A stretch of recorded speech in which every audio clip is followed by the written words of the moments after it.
Let's get this show on the road. Man, I want to say sorry about the first link. For some reason it wouldn't let me log into that. So we're now here with the rest of the gold members, waiting for everybody to log on in. Just resent the text message out, so you guys should receive that shortly. I know I got another one. And we give people a little time to check in and log in today before we go into everything. What's going on, J Wonder Trust? What's the word? Today we got something interesting. We got a short live. It's not gonna be a super long 3-hour one, even though I say that a lot. And then boom, we end up 3 hours into this thing. Let me make sure I post a link so y'all can jump in the chat. If y'all want to actually jump on, let me get my headphones so I can hear you. And before I even go to the video, I kind of want to go over a few things about today's video, right? First of all, obviously, if you're watching this, you're not new, so you know what the deal is. You know who I am. I am Ty, your camera guy, and this channel is simply about turning your passion into profit. It's about the business side of the industry, and though my allergies are killing me, we still gonna keep it real. Today's video talks, it's a little bit of a hard pill to swallow, throat punch, uppercut that I want you to think about. Because even if it's not true, the idea will help you be a better business person. And the question you need to ask yourself is, what if you're not what you think you are, right? What if you don't offer the level of quality you think you offer? What if the value of what you provide is not what you think it should be or what you think it is? Every day, as a content creator, as an entrepreneur, as a business owner, I want you to take a step back and I want you to reevaluate everything you do in an effort to improve. The moment you feel like I am the truth, I am the jam, I am it, you should be lucky I'm even working on your project. You failed. Because the best companies in the world don't ever think they are the best thing since sliced bread, right? It happens a lot, and especially happens with companies like Coca-Cola, Pepsi. Big companies always take a step back to reevaluate who they are, their brand image, what they stand for, in an effort to reinvent oneself over and over again to get better, to improve. You want to make sure you are shedding old skin and moving forward like reptiles do. So it's really important that you understand that it may be a reason why clients aren't spending the money I want. It may be a reason I can't go out and afford the whatever newest camera that's out and available, why I don't have the funds available. It may be a reason why somebody's not liking my website or I'm getting 500 visits and no calls. There may be a reason why the client decided not to work with me again. There may be a reason why they backpedal when I mention price. The reason could be that you've overvalued yourself. And there's nothing wrong with that. It's not a bad thing, right? Leave the value there as a goal and find out how to get there. Let me use an example of something that I like to use a lot, right? Lamborghinis don't cost too much. You just can't afford it. So you can cry and moan and say, there's no reason the car should be $200,000. Why would somebody pay $200,000 for a car? Why? Who would even, it don't even look like $200,000.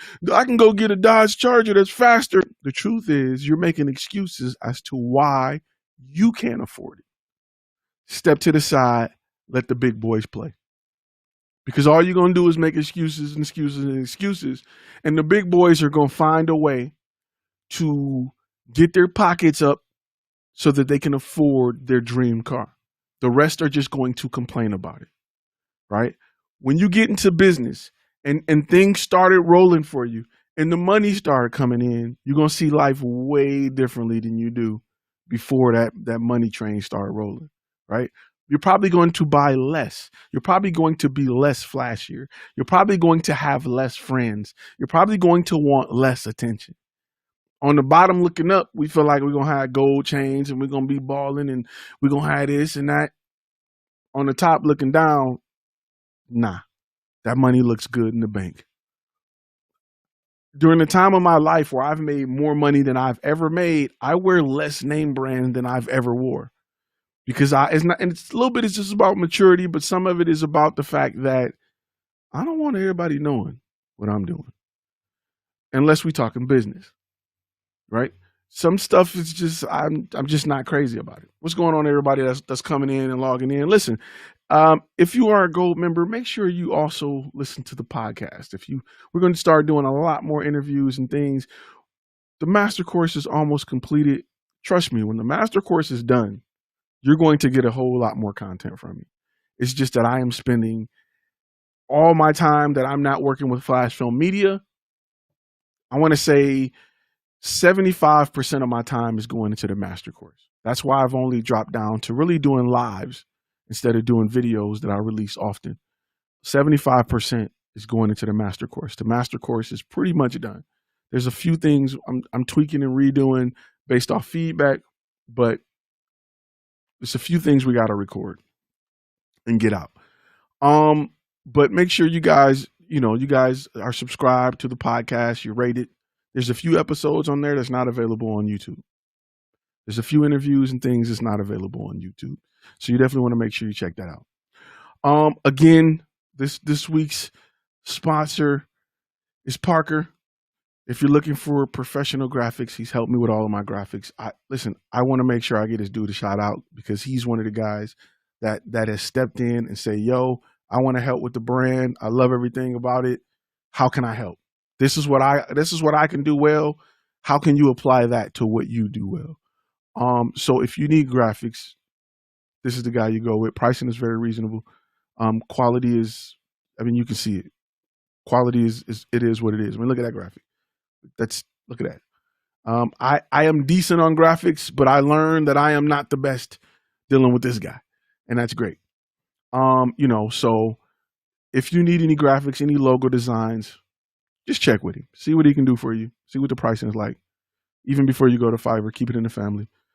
I encourage everybody, if you need any type of help with photo, video editing, anything, to go to the Facebook group, run it by those guys. See if there's someone in the family that can help you, because you'll get a lot of people and you may be able to trade services. You may be podcast is on Stitcher. You may be a great photographer. They may be a great videographer. You may be able to edit images for them. They may be able to edit footage for you. That it allow you to be around people where you want to win. It's not just about money all the time. Sometimes you can keep it in family and you can work out something with somebody and just barter some services, or pay, or however you want to do it. But it helps when you're in a group full of people who want success. So please, if you're in a Facebook group, run it by them, chop it up with them, talk to them, and see what you can come up with even before you go the Fiverr route, because you'd be surprised. I'm working with a few friends of mine who do a lot of SEO to see if we can come up with something very simple that can be applied to understanding it. So kind of the area between, hey, I don't have the money to invest, but I do got an extra 2 hours a week that I can put into it just to get you over the hump until you get to the point where you're creating profit and you can spend money on it. Because I usually say, bring in a professional, let them do it. But again, let's go back to the kind of the topic a little bit. And like I said, it's a mindset. A lot of the master course talks about the mindset. It talks about how to think, not what to think. I don't want to tell you do this, and that may not work for you in your niche. I want to tell you how to look at what you have and make better decisions. Look at what you have and make better decisions. Fun Film said he delivered clocks. He do. I got a clock back there. It's back there. It's actually, I moved it up to the top, but everything's in the way. So it's something we got to work on. So something to definitely think about. This video will be available on the podcast. I feel like it's something on my mic. This video, it's on my screen. This video will be available on the podcast, the audio from it. But what's great about this is you guys can chime in and jump on video with me. So let me wheel it back in and get back to why I'm telling you this, why I'm telling you to devalue what you do and build it back up. We are bred to be consumers, right? We're bred, and in being a consumer, we have subconsciously been taught that because it's expensive, it's better. That's not always necessarily the case. When it comes to the creative field, just being expensive, just being reassuringly expensive, is not enough. You have to help people understand why you're expensive. Then then you're allowed to be as expensive as you want. You know, just so you can definitely do it. Z23 say he missed the video on Tuesday. The government was asking, but the government's always asking about me. I'm a former I'm a former government worker, so I get it. I definitely get it. So as you go from being a bread consumer who spent 20 plus years, 30 plus years, 40 plus years of his life only consuming things, you got to strip down what you think you know to become a business owner, right? When you go to the military, they send you to boot camp, they strip you from everything and reteach you how to do everything. You have to strip your mind about what you think you know about business to reteach it so that your mind can understand why certain things are the way they are. I guarantee you, if you've been watching this channel for a while, every time you walk into Walmart or McDonald's, you're starting to look at things a little different. That's just the mind developing. You're starting to look at things a little different. So notice how, you know, in your mind, it's all about the content. It's all about creating dope images and sliders and pictures, but McDonald's don't focus on the cheeseburger. That's one of my favorite phrases or terms I've ever used on this channel is, you know, or favorite examples of who sell more burgers than McDonald's. Nobody. Who burger is worse than McDonald's? Nobody. Why? Because McDonald's understand it's not about just the burger. It's about the process. It's about being cheap. It's about being consistent. It's about being available everywhere. And there are some points in your business, in what you do right now, that can directly relate to that. Worrying about just offering the best quality is not going to cut it, because the person that's selling the most burgers isn't selling the best burger. We said it again. We got graphics for that now. The company that's selling the most burgers aren't selling the best burgers. The company that's selling the best content, the best videography, the best photography, usually they're not selling the best quality. They're not selling the most creative, beautiful images or video you've ever seen. Talent is overrated, but the business sense is not. You know what what I do with talented people? I hire them. I hire talented people because talented people usually don't focus on business enough. They live and survive and die off of that talent. And that's cool. I love it. You're hired. Come work for me. You see it, and that's why you see a lot of artists, you see a lot of musicians get taken advantage of, because all they think about is the music, the singing, the dancing, being on stage. They don't think about the paperwork, right? There's some old guy that's still getting money off NWA songs that have nothing to do with his whole life. He can't even relate to them. He don't even know why some kids out of Compton would sing about F the police, but he's getting a check from it because he was smart enough to hire the talent and not go out and rap himself. Deprogram your mind from being a consumer and start to learn the business side of it. It's the most important side. Lil Wayne is a prime example. You're right. Baby ain't even a good rapper, but he owns everything Lil Wayne got. Lil Wayne is suing him, and Lil Wayne just wanted to put out 1 million albums a year. You never hear executives go broke. You only hear artists go broke. And you wonder, like, how can an artist go broke when you're touring all day? But they got to keep spinning and dancing and, doing the dance moves and running out and 6 times a week so they can make a living off a song that the record labels made millions off of. All the record label is an investment firm. They just invest in talent and recoup the return on investment. That's it. They got experts to help you say, hey, this is where you want to invest. Get your money back. So you want to make sure that the business side is where your talent is. Think about it like this. Talented musicians are worth what? Maybe 100 million?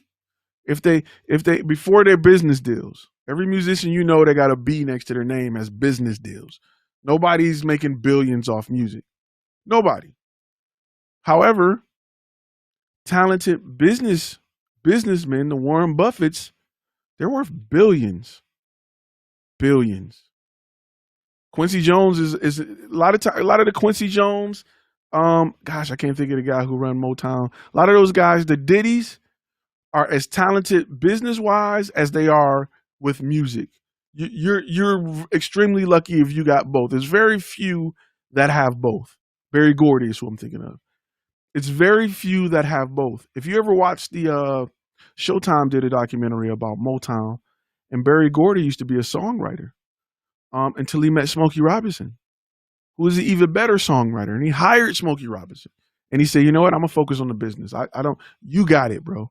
I thought I had it until I met you. So you know what? I'm gonna work on the business side. You work on the music." Now Smokey was his right hand guy. That was his man. So he took him along the ride. But he could have just said, "Here's a check, Smokey Robinson. I'm gonna go. I made $1 million. You made 100,000. Congratulations. Keep writing." So something to think about. Today is brought to you by No Name Nice Water, because it's nice, and I'm nice.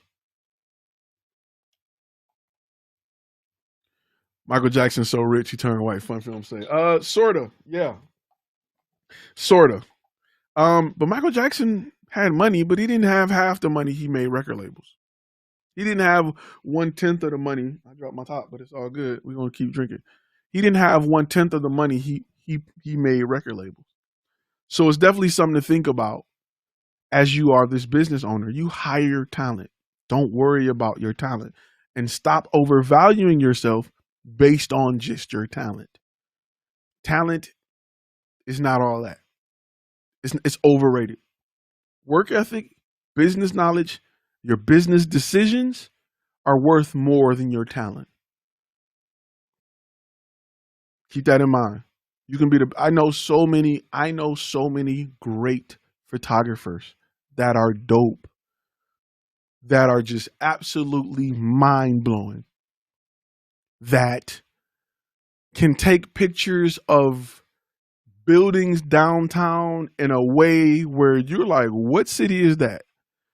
They can capture so much beauty in an image, it's not even funny. But they are dead broke. They can't get a client to call them to save their life. They don't know how to take their talent and solve a problem with it. They don't know how to market that ability or market their ability to solve a problem. They don't know how to create a product out of their service to help clients. They don't know how to build a brand that has a reputation that provides enough value so that someone is willing to pay top dollar to have their problem solved. They don't know how to do that. And the craziest thing is, it's not even a skill set. It's a will set. They don't have the will to want to learn that part of the business because they don't understand that the money is there instead of in their talent. You can dribble a basketball all day and night and be the greatest basketball player ever. Name them. Whoever you want to call the greatest basketball player ever. I guarantee you on the court, they didn't make as much money as one of the owners back then or owner now. You can say Michael Jordan. He made a big ton of money in business decisions. He is a majority owner, but he still couldn't hold a candle to the owner of the Lakers or any other big franchise. The Bobcats is like what? The bottom 5 in the league as far as value? Well, I mean, that Bobcats Hornets now. So yeah, he's in the conversation. He's one of tens of thousands that's played in the league. Larry Bird has made good money, not worth as much as an owner. Nah. So the owner didn't have to dribble. He didn't have to dribble the ball. His career wasn't 15, 14 years. He's been making that money. He's been making enough money to cut a check to everybody on the team for the past 50 years. These people have owned them teams for 50 years. Think about a football owner, a football team owner, right? Like a Jerry Jones, right? He can pay a salary cap of, what's the salary cap now? 192 million a year? Something like that. I need somebody to sit off to the side and just fact check stuff. Like one of them shows. One day I'm gonna blow up and just have a co-host to just fact check it. You know, they own that money and don't have any pressure of throwing a pass or catching a touchdown or nothing. Their goal is just to have the team win. And whether or not the team win or lose, they're still selling out. I'm a Lions fan. They ain't won nothing since the 50s. Them seats are still sold out. They still there. The Ford family is still making money off the Lions. Not only are they pushing F-150 commercials in between, football, they're still making money off the Lions. Anybody ever notice that the Lions colors are the same as the Ford colors? Go look at the Ford logo, Honolulu blue and silver. The Lions are just walking advertisement for Ford. Ford is like a little bit darker. It's walking advertisement. I don't know if a lot of you guys knew that. So one thing I want to make sure, I want you to take a step back from your talent and your ability to provide great images, right? Hire talented people. All the really dope photographers that I know, I try to hire them. I try to hire them quick. Come work for me, man. Here goes some money. Come work for me. So I can sit back, and they're more talented. They're probably better photographers or better at something. Perfect. I'm going to send you out to work. And let's make some money. Just like a basketball player. I'm going to sign you to a 4-year, $40 million deal. But I'm going to make $2 billion off you. So, you can make your $40 million. That's more than enough. That's more than you would have got anywhere else dribbling the ball. You should be good. Your family should be good. We're all happy. But I'm going to take this $2 billion I'm making off you and go do whatever I want to do with it. I'm going to set it in a bank and make the $40 million back I paid you off the money I made off of you just to pay for your labor. It's that simple. So the thing that I want you to take away from this as a content creator, the thing that I want you to take away, one of the most important thing is get away from the mindset of being, feeling like your content is worth it just because it's you. Just because you got my camera 3,000 and my lens is 2,000 and me showing up is 1,500. Who cares? Who cares? Don't show value with quality, with just quality. I'm not gonna say don't show it with quality. You want to show it with quality. Don't show it with just quality. Show it in other aspects of your business. The planning aspect, the branding aspect, the marketing aspect, the uniforms, things that I preach a lot, right? To get that bag, if your only card is quality, you're not going to make it. If the only thing you can offer me is quality, 4K, 6K, or 8K, you're not going to make it. This is what I want you to do. I want you to go on Fiverr, find somebody that's going to write a really good ad, spend $5, have them write you out a dope ad, copy and paste that ad to Craigslist, take pictures of all of your equipment, and post it for sale. Because you're not going to make it. You're not going to make it.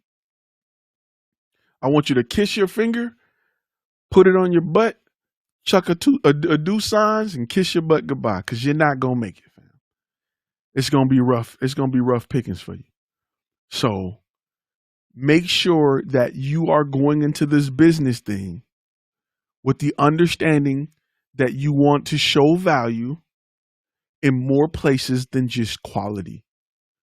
You're not going to make it with just quality. Fun Film, go looking out on the super chat. Quality super chat tax. Good looking out, Fun Film. Appreciate you. So this is a hard pill to swallow. You got to look at yourself and you got to step back from this idea that you deserve someone to pay you something just from quality. Because cell phones are shooting 4K, 60 frames a second. GoPro's shooting 5K, and the image looks amazing, especially from that little camera. The image looks amazing. Keep that in mind. All right. So some of the things that you can do to help show quality, let's go over some of those things, because there are a few things that you can do to help build this other side. Again, at some point, McDonald's had to look at the burger, same thing I'm asking you to do, and say, look, man, we can spend this whole $2 that we've earned to try to make this burger better and have a profit of 2 cents, or we can find a way to make this 25-cent burger, a burger that cost us 25 cents, worth the $2 we're asking for so that we can maximize our profits. That's what you're going to do. Throw that ego out the window. Josh say, sometimes I feel bad approaching a small business owner to tell them to forget about their business and come work for mine. I don't. It's a dog eat dog world. I don't at all. If you got the money to do it, everybody ain't cut out for business. Some people get in the game and be like, yo, this ain't for me. I don't know how I'm going to make it, bro. I don't see how y'all boys do it. I got friends like that, photographers that are like, nah. Every photographer I know that work. See, I come from, so being in the military, I was in a company full of photographers, literally. I was in a battalion full of photographers. There was 2 companies that had 90 people each, and they all were photographers.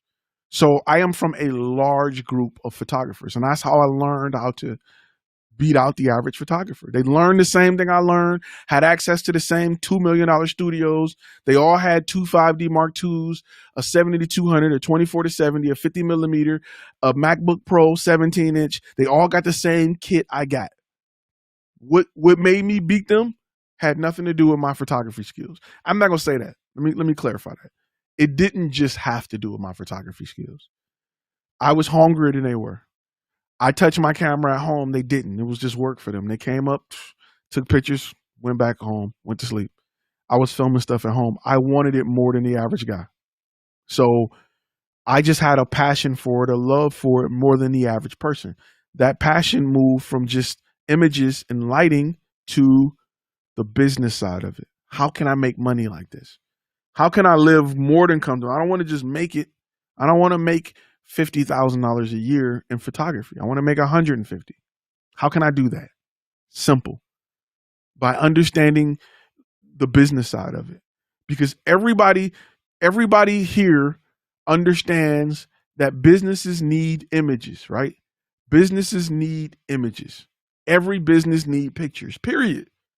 You can't deny that. There's no way you can even debate me on the fact that every company you know need video and images right now.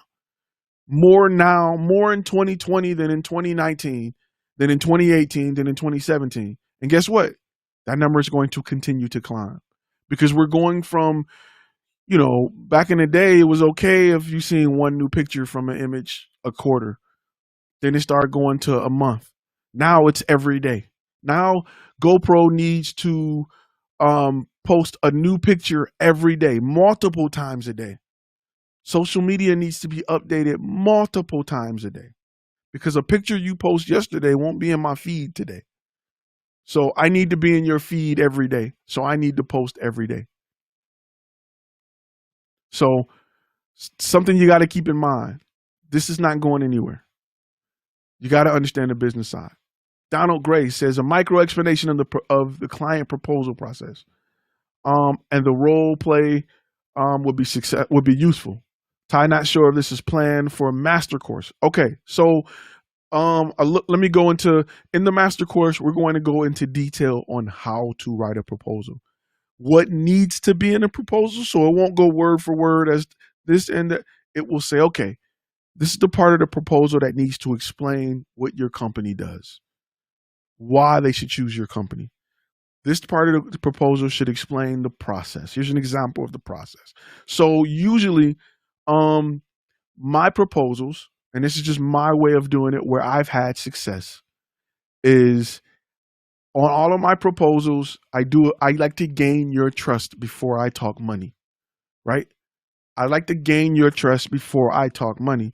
Just like when you buy a car, even though you know it's a Mustang, when you look at the price tag, you know the price is far right because naturally you start left and you go through everything that comes on this car.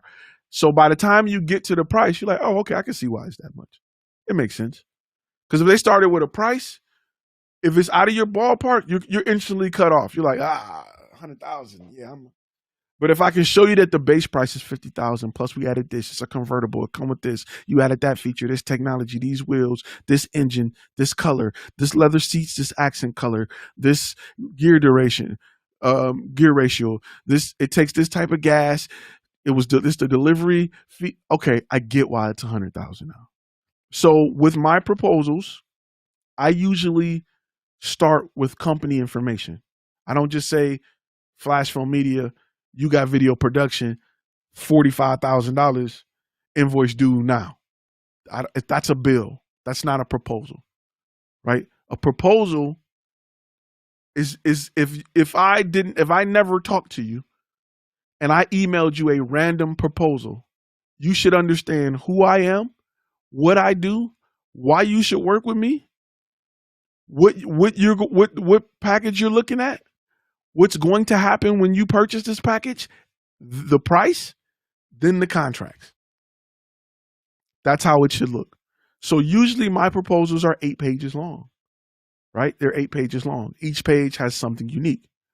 So I'm usually starting the first page as a cover page, images, or with my proposal, I use a video where you can click on, which is my reel that automatically plays once you get it. So if you've never seen my reel, you will again see my reel. The reason why that is important is because if I'm talking to the gatekeeper who's going to his boss and just saying, I found a company, Flash Film Media, whatever, they say it's going to be this amount, here's the proposal. When that boss, who wasn't the one who found me, gets that proposal, they're forced to look at my demo reel. They're forced to instantly know the level of quality that we provide. They're forced to know a demo reel that teaches you about my brand, what makes us great, why you should choose us, what we do. If your demo reel is correct, or if it's I'm gonna say it's correct, I'm not saying yours is wrong. I'm saying if it's based on the 5 key steps for creating an effective portfolio that converts, then it'll have that information. It'll sell for you.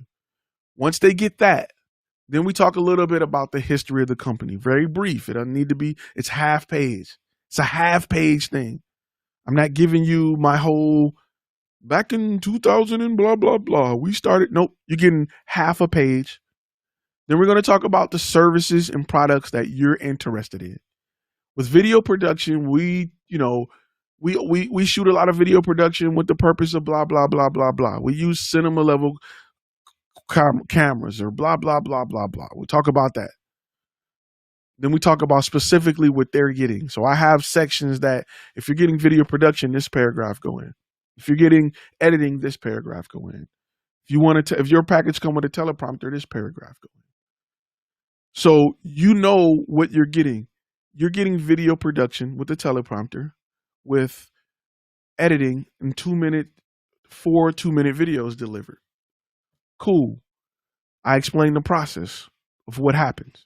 First thing we do is we set up the date, or it's depending on if it's a big client.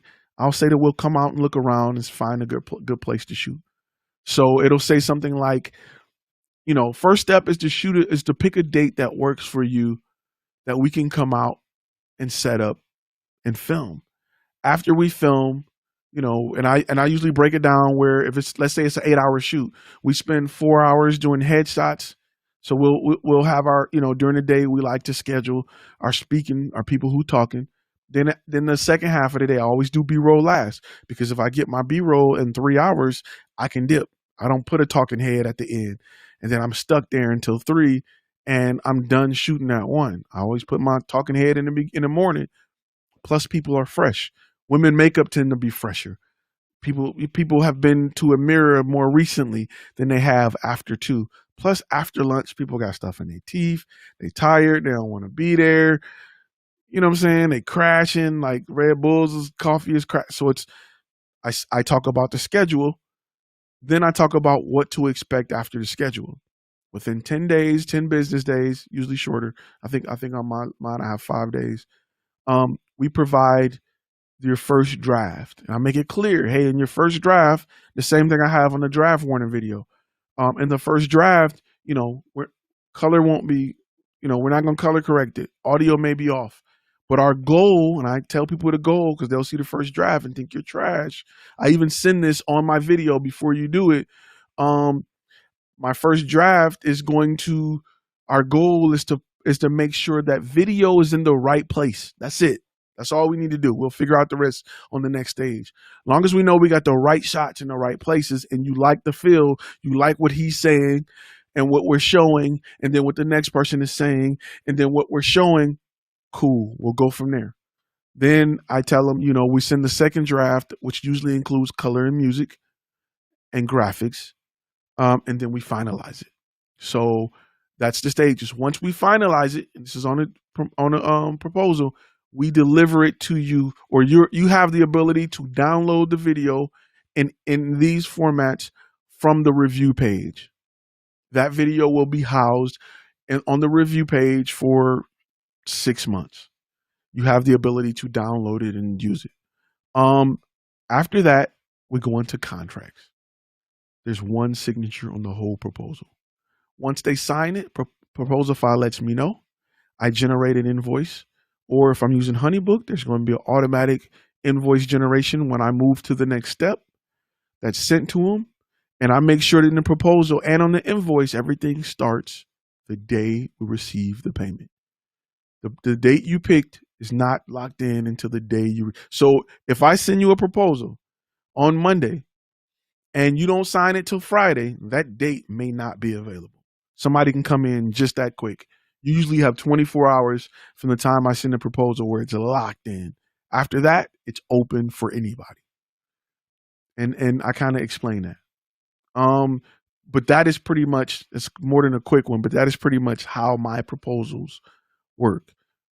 When you're expensive, you're not going to buy $100,000 car that come with one-page pamphlet. It's going to have books. It's going to do a lot of explaining on what you get. So something to think about. Fun film. I'm gonna have a relationship analogy before it's over with. Where do you believe we can look for examples to evaluate ourselves or compare ourselves to the quality and value we want to reach? That's a great question. What you want to do is look at who's successful in your area, and specifically what you do. Look at who's successful, even not in your area, right? If you're not in LA, New York, Atlanta, big cities, go look at the people in the big cities. Go look at those guys. Because if you can bring that big city feel to your small town or decent size or middle size city, if you're in Gary, Indiana, or you in Detroit, you in a medium sized city, you will be winning if you can provide that level of value in a smaller city. Even if you're in a big city, who's the top guy? There's wedding photographers that are making $10,000, $15,000, $20,000 a shoot. What are they doing that you're not doing? It ain't that they got C500s. It's not it. That's not it. And I'm gonna tell you, often as creators, we chalk it up to their gear. Oh, they must got better gear, man. If I had a full frame, I'd be killing again. No, it's not it. It's not it. Take gear out of it. Take your gear out of what makes you great. When you value yourself, remove your gear and see where you are. See where you are on the totem pole when you remove gear. If you go to your number one video content creator, video production company in your area, and you delete every video they got and put their website next to yours, does it still murder your website? Does it still look more professional? Is it cleaner?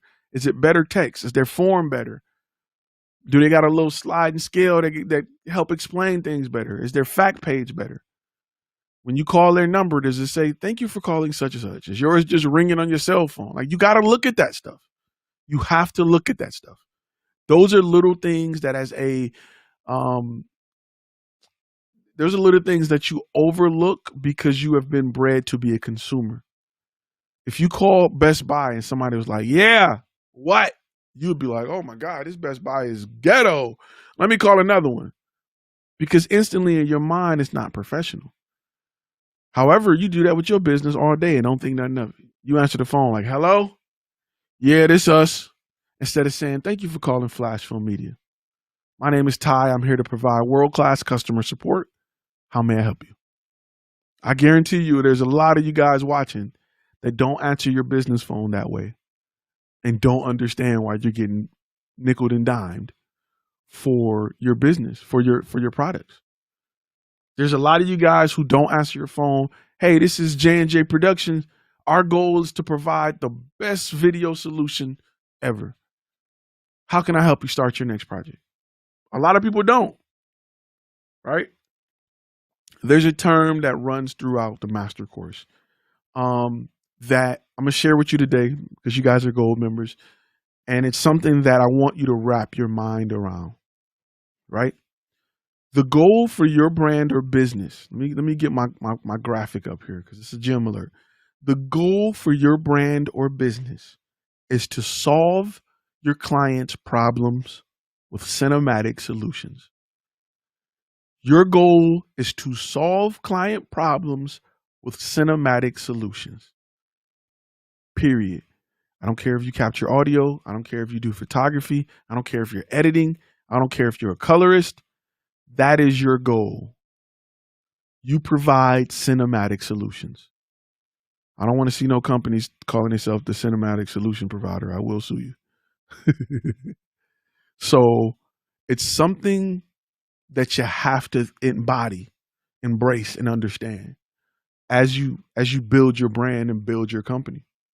It's something that you got to know about or you have to think about as you continue to grow and offer solutions. Remember, we're problem solvers. We're not just content creators. Because a lot of clients are going to come to you wanting a video, and if you don't know what's the problem behind that why, you don't want to say why, but you want to dig to the problem behind why the video needs to be created. And that's what you need to address. If you just address the video, here's a video, because clients don't know, right? It's the same thing as going to a doctor saying, my knee hurt. Hit me with some morphine. That's literally it's literally a client saying, I need some morphine because my knee hurt. And the doctor is not saying why. If a doctor's like, okay, which knee? You're not a real doctor. What a doctor should do is evaluate you, give you a physical, find out what's causing your knee pain. Say, you know what? Morphine will make it feel better for a minute. But what you really need is a back brace and some insoles and this, that, and the other, and you can get rid of the problem for good. Because guess what? If that doctor hits you with that morphine, you're going to be bouncing in good for 24 hours, and then you're going to be like, oh, man, that doctor trash. What he gave me don't last, but I still got knee pain. He trash. Let me go somewhere else. But that wasn't what you needed. What you needed was a solution.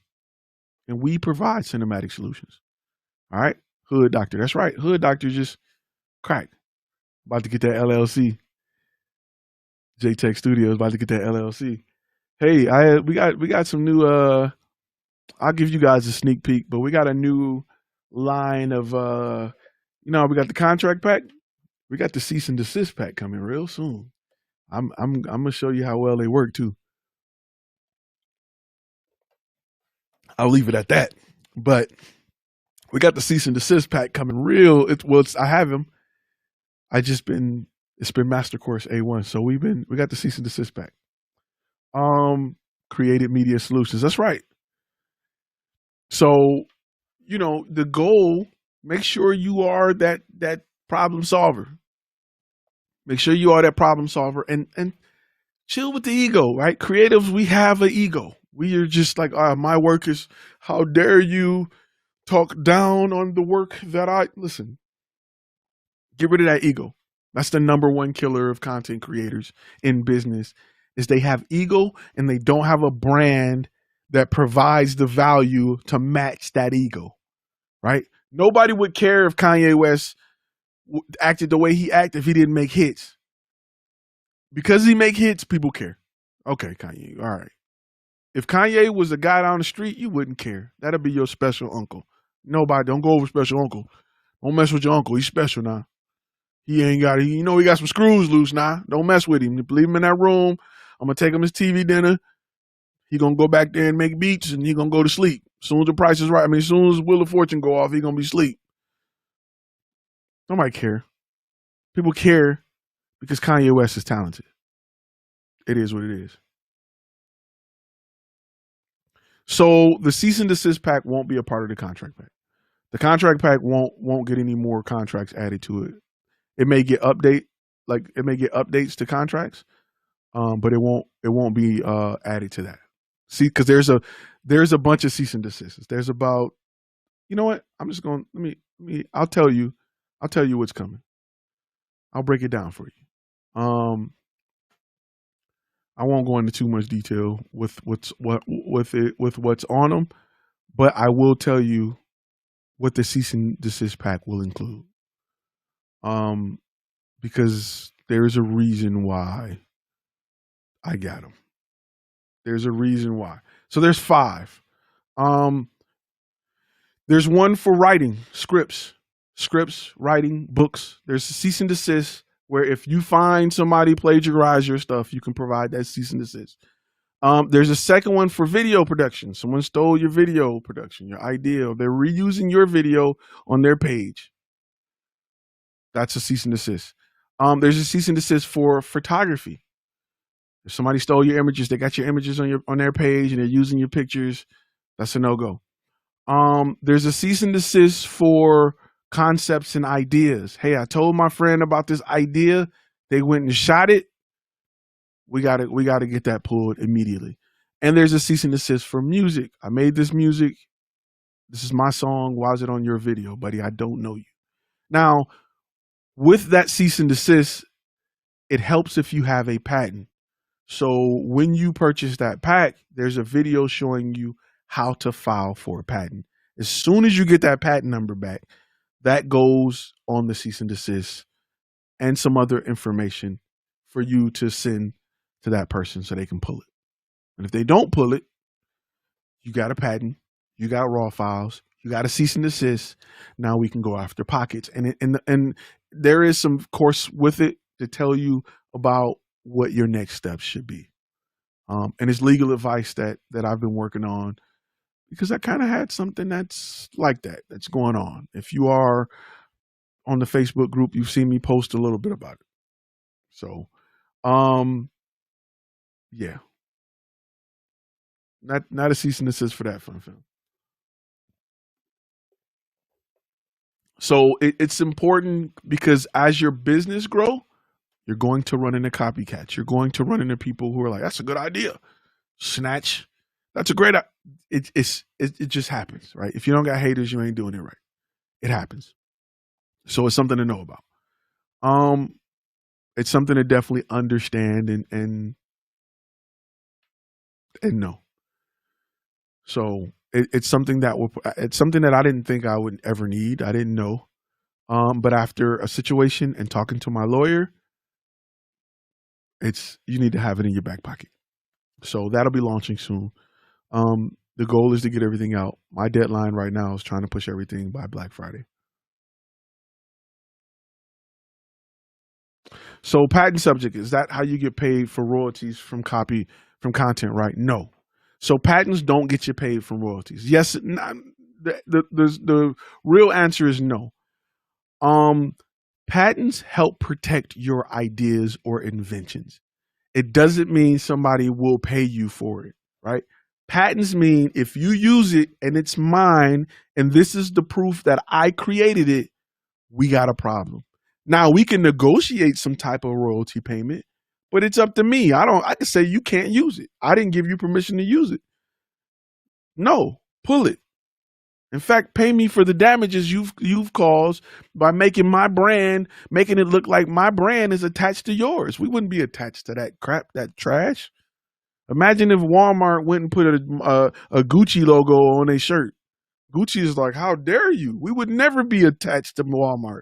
Walmart, our sales are down 3% because people think we're starting to sell Gucci at Walmart.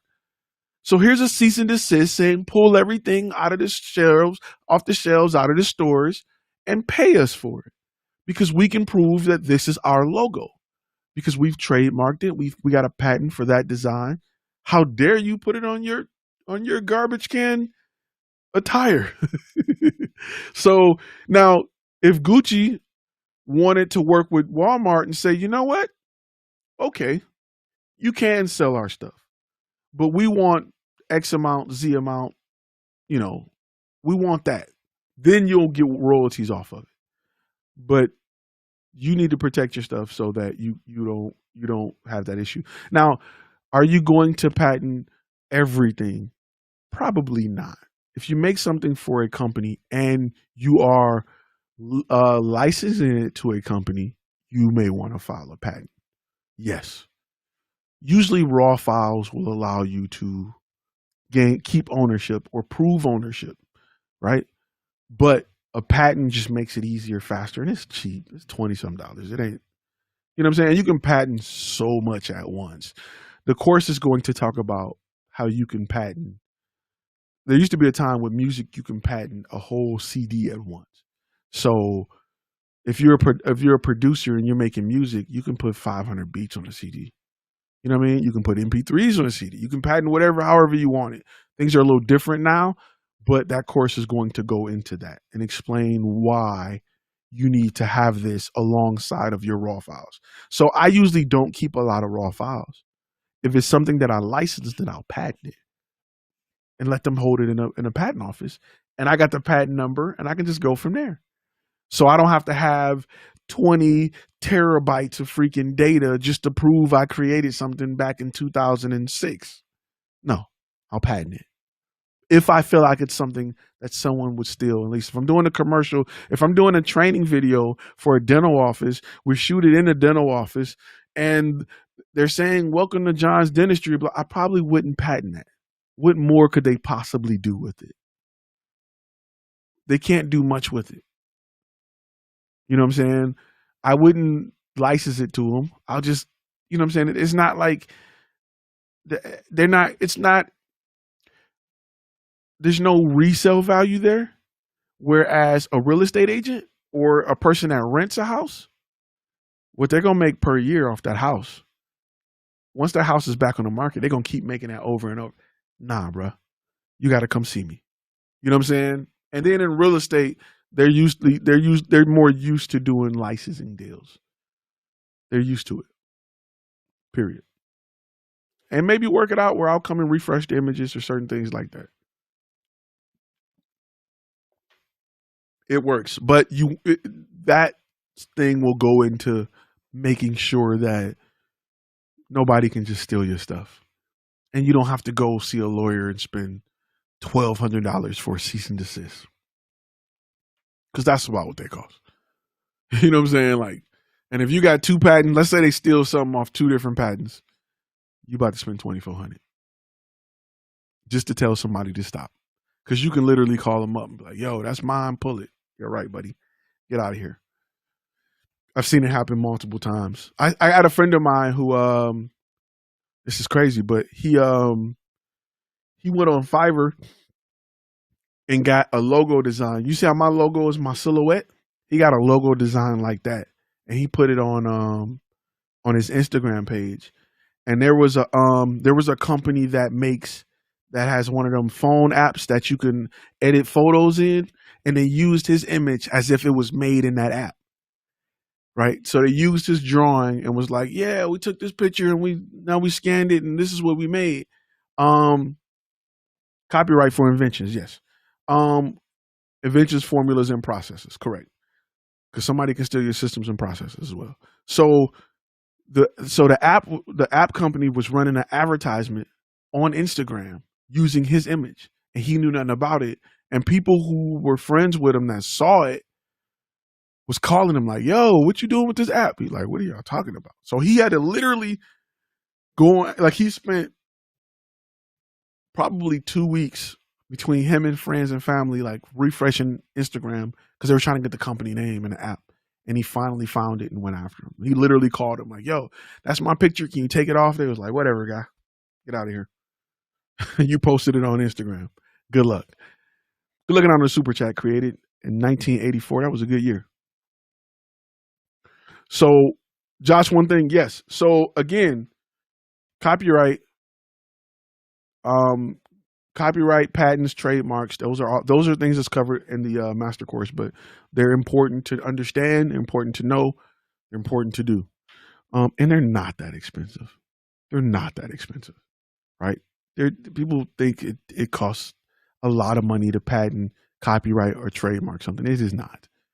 It's a lot of money to fight in court. If somebody infringe on one of those, it can be costly. Because if you're fighting Walmart, who has a team of lawyers who can look at something or look at a contract and kind of interpret it the way they want to interpret it, and it can be a pain. It can be a pain. When I worked for Google, they gave me when I sent them my contract, they sent me back a version that they edited. And I went and I had my lawyer look at it, which, it's only so much you can do. Like, you got to think, I got my contracts when I sent it to them and they're like, yeah, to do business, we had to change this, that, and the other to come back. Okay, so now I got to go spend money to go talk to my lawyer to get him to look at it and be like, yeah, we can do this, don't do this. Okay, cool. So I write it up and I got to send it back to Google. And Google's is like, yeah, okay, we like that, but we want to make a change to this. Well, guess what? I don't got $500 to keep going back to my lawyer every 3 days, spending $10,000 in a month on a job that's only worth $10,000. Like, I'm not about to keep, like, okay, whatever. Like, if I'm gonna do business with you, as long as I ain't getting, robbed and whatever, I just, okay, you say you don't want me to use it on stock photo sites. Okay, I'll just take a hit on that. It is what it is, just to do business, right? There's some things that you're like, okay, I'm not gonna fight this because it costs me to even have somebody look at it again to fight it. Google, they don't care. They got lawyers that are hourly, they're just standing by. That's bored. You know what I'm saying? It's just getting the email like, all right, retype it, send it back. I don't have that. So to fight something with a big company like that is war. And I'm a little guy with a slingshot. I can't do nothing to that tank. So, you know what I'm saying? Like, there's only so much I can do. So why get into that, if possible? So I forgot the name of the software. I forgot the name of the software. It was some picture, one of the ones where you can like put in your picture and it'll make like a drawing out of it. I forgot the name of it, but he ended up going through a lot. It took him about 6 months to pull it. And what's crazy is this, like, there's no telling what that company made off that. There's no telling how many downloads they got off of it, how much in-app money they made. There's no telling. It had ran for like 6 months. So yeah, he can probably go get a lawyer, try to fight him and pull it and do all of this stuff. But it was an image he uploaded to Instagram. It wasn't something that he had a patent for. It wasn't something that was like copyright or whatever. It was just a picture on Instagram and they just pulled it. It was like, catch me if you can, sucker. And he got them to pull it from the advertisement, but that's it. We don't know what they made off of it. It could have been hundreds of millions. And it's his face. And it was a dope image. Not only that, but he got it done on Fiverr. So the Fiverr artist, there's no telling what the Fiverr artist probably didn't even know. You know what I'm saying? Or there's no telling. So it was definitely pulled off Instagram because when he got it off Fiverr, he added some stuff to it and then threw it on Instagram. And it was that version. So it wasn't like the Fiverr, because we thought maybe the guy from Fiverr sold it. Like, hey, this is my work. I'm going to sell it. But it was a version that he pulled off Instagram and he tweaked it a little bit. So, yeah.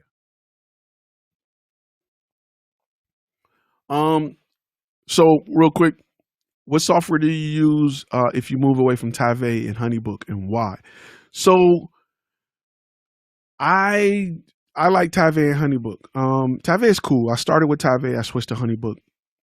I feel like HoneyBook offers more than Tave. It just offers more. For me, HoneyBook handles a majority of everything except my proposals and my payout because I like to go through Square. I'm kind of loyal to Square, not Squarespace, but Square Up or SquarePay, only because there was a time where they were like the first company to offer my business a line of credit, and I didn't even have to ask them for it. It was like, hey, we see what you're doing. Would you like a $10,000 line of credit. Sure. We'll just take it out of your payments and just keep, cool. I'll put that back in the business. So I'm just kind of, I just like them for that. Like I'm loyal to them for that. Because nobody, even during COVID, they were offering companies that had loans out. They were offering you you didn't even have to do anything. It was like, hey, take 6 months, take a break. We'll come back after that and chop it up with you. You know what I'm saying? So I like the company. They've always been great to me, and it's just a kind of a personal relationship. So, as far as software, because I do less bigger jobs, either I'm doing Tave or I'm directly sending a proposal and then going straight to SquarePay. So I'm usually, because I'm there and I'm having a conversation with you, I'm writing a proposal. I'm usually taking notes and then I'm writing a proposal. I'm going straight from that proposal to SquarePay.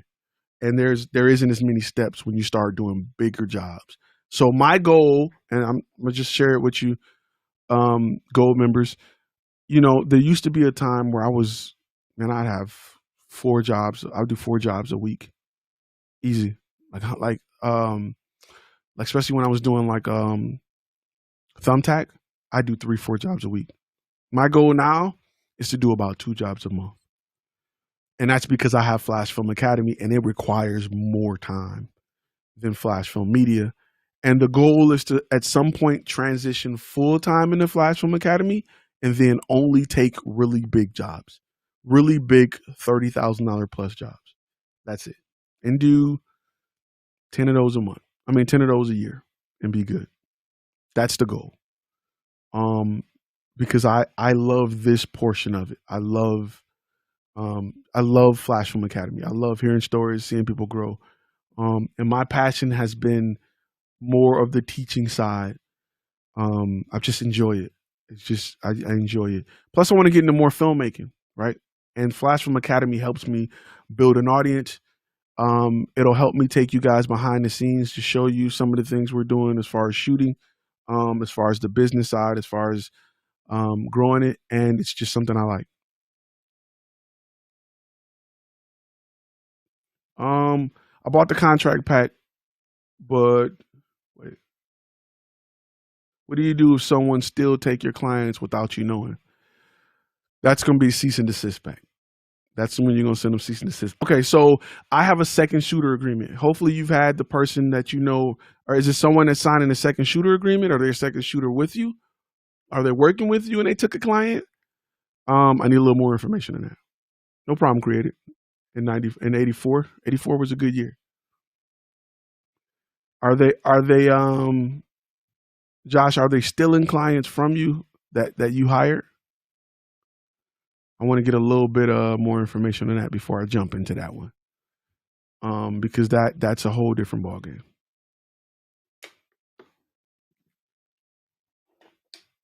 So while I wait on that answer, I want to touch on the topic a little more. I want to touch a little bit more on just making sure that you as guys, especially as guys and ladies, if you're listening, the same go. Before you go into business, you've been told that you're dope at what you do a lot, right? You're dope at what you do a lot. It's kind of like, here you go, fun film, here's your dating analogy. You ever get a girlfriend or a boyfriend or whatever's your thing, and they've been told they cute a whole lot. They just hard to deal with because they just pretty. You know what I'm saying? Like you can't tell them nothing. They're like, yeah, but I can post this and get 50 likes. You can be that way when it comes to being a content creator. And you want to get away from that. You want to still be a humble, learning business owner who's open to criticism from your clients. Listen to them. Ask them for it. You want to get good fast? Ask them for criticism. Don't be like, well, they didn't say nothing, so I think it's good. I sent the video. I didn't get an email back. Yeah, they probably liked it. Don't do that. Ask them, right? Create a questionnaire asking them, how can I improve? Even though you liked it, you said everything was great. You gave me 5 stars. Well, how could I get 6 stars from you? How can I get better? And make them think about it. So Joshua says, no one has done it yet. I'm just in fear that they could. Okay, so if you have a second shooter agreement, Second shooter agreement talks about a few things. It says that you're entitled to some royalties, some money, some kickback, and that you can penalize them for it or take the client back. Depends on which is more important to you. I've never had that problem, because, and this is another thing where you have a fear that it's going to happen, but it probably won't. The thing is this, what's stopping them from stealing the client if they do it behind your back? The client, usually if you can provide a high level of customer service, right, and quality, they're not going to be able to outshoot you. They're not going to be able to if they could out business you and outshoot you, they wouldn't be working with you. So let's just be real. Like, they wouldn't be working with you. And usually clients try to lowball, or not clients, but if somebody's going to steal a client, they try to do it with price, right? They try to do it with price. They try to come behind you and say, I could do this for half the price. Okay.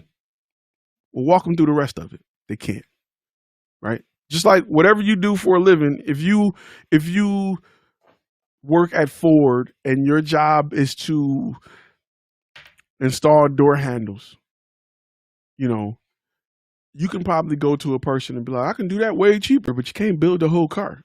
Like, you're just a part of the component. Like, you're just a component, in the whole picture. You're not all of it. So yeah, you can probably offer this one portion at a cheaper price. But when you are offering a solution, it's difficult for them to go behind your back and just say, yeah, we can shoot a video. Well, Ty is giving me the whole solution. You just talking about filming. I need more than that. He's providing me a cinematic solution. You're just saying I can film the front of your house for $20. Well, Ty's giving me a whole lot more than that. So how's that helping me? Like, what are you saying for $20 is going to help me? You're giving me a piece for half the price of what Ty's doing? It's not helping me. So you're not going to have that happen as often. The goal of the second shooter agreement really is to deter those who work from you from thinking that they have that as a possibility. I've had people bring other business cards for other businesses, second shooters at weddings handing out DJ cards and stuff. Nah, bruh, not happening. Stop it. You know what I'm saying? Like, you're making us look bad. Don't do it. So they can't, if you offer a complete solution, if you're offering the solution as I preach and not just the camera, if you're just a camera guy, and let's just shoot it straight. If you're just a camera guy, yeah, they can steal your customer. Of course. If you're offering a solution, then you're going to hire somebody that's talented to cover a component of that solution. So if they could do it, they would be doing it. You know what I'm saying? Like, but they can't. So I don't worry about it too much. However, them trying to offer something makes your company look bad. And just like I said, often people trying to holler at my clients, they never steal my clients. It just look bad. It makes the company look bad. That's what I don't want, right? That's what I don't want. Here, let me post this for you because I got something for it. Well, that's not it. I got some graphics for that. Let me see. Nope, that's not it. That's not it. If you go to the website, you can there's a place where you can sign up for consulting. But I had graphics for that. I gotta give a Parker on that. So yeah. So just something to think about. Just something to think about. If you're offering the solution, that is not a problem. That is not a problem. If you're offering a solution. So keep that in mind. You get people that try, but they ain't about to, yeah. And it's about, you're right. It's about bringing people with integrity onto your team, right? You got to, listen, people who work with me, right? People who work with me enjoy the knowledge that I give them more than the money I pay them. And I don't believe in usually having people that show up and spend their gas money on set Like I'm, bare minimum, feed them, but give them something. Like even if you can't give them a lot, like give them, if they physically there, cover them physically getting there. But I tend to hire people and I want them to have a business at some point, right? I want them to grow I promote their business. I've had people who work with me who started a business that need me to help them with their business. I'll show up and wear your shirt. Let's go. You know what I'm saying? But I want people to grow. And when you get people who around you who respect and appreciate that about you, they won't put your business in danger. They won't do it.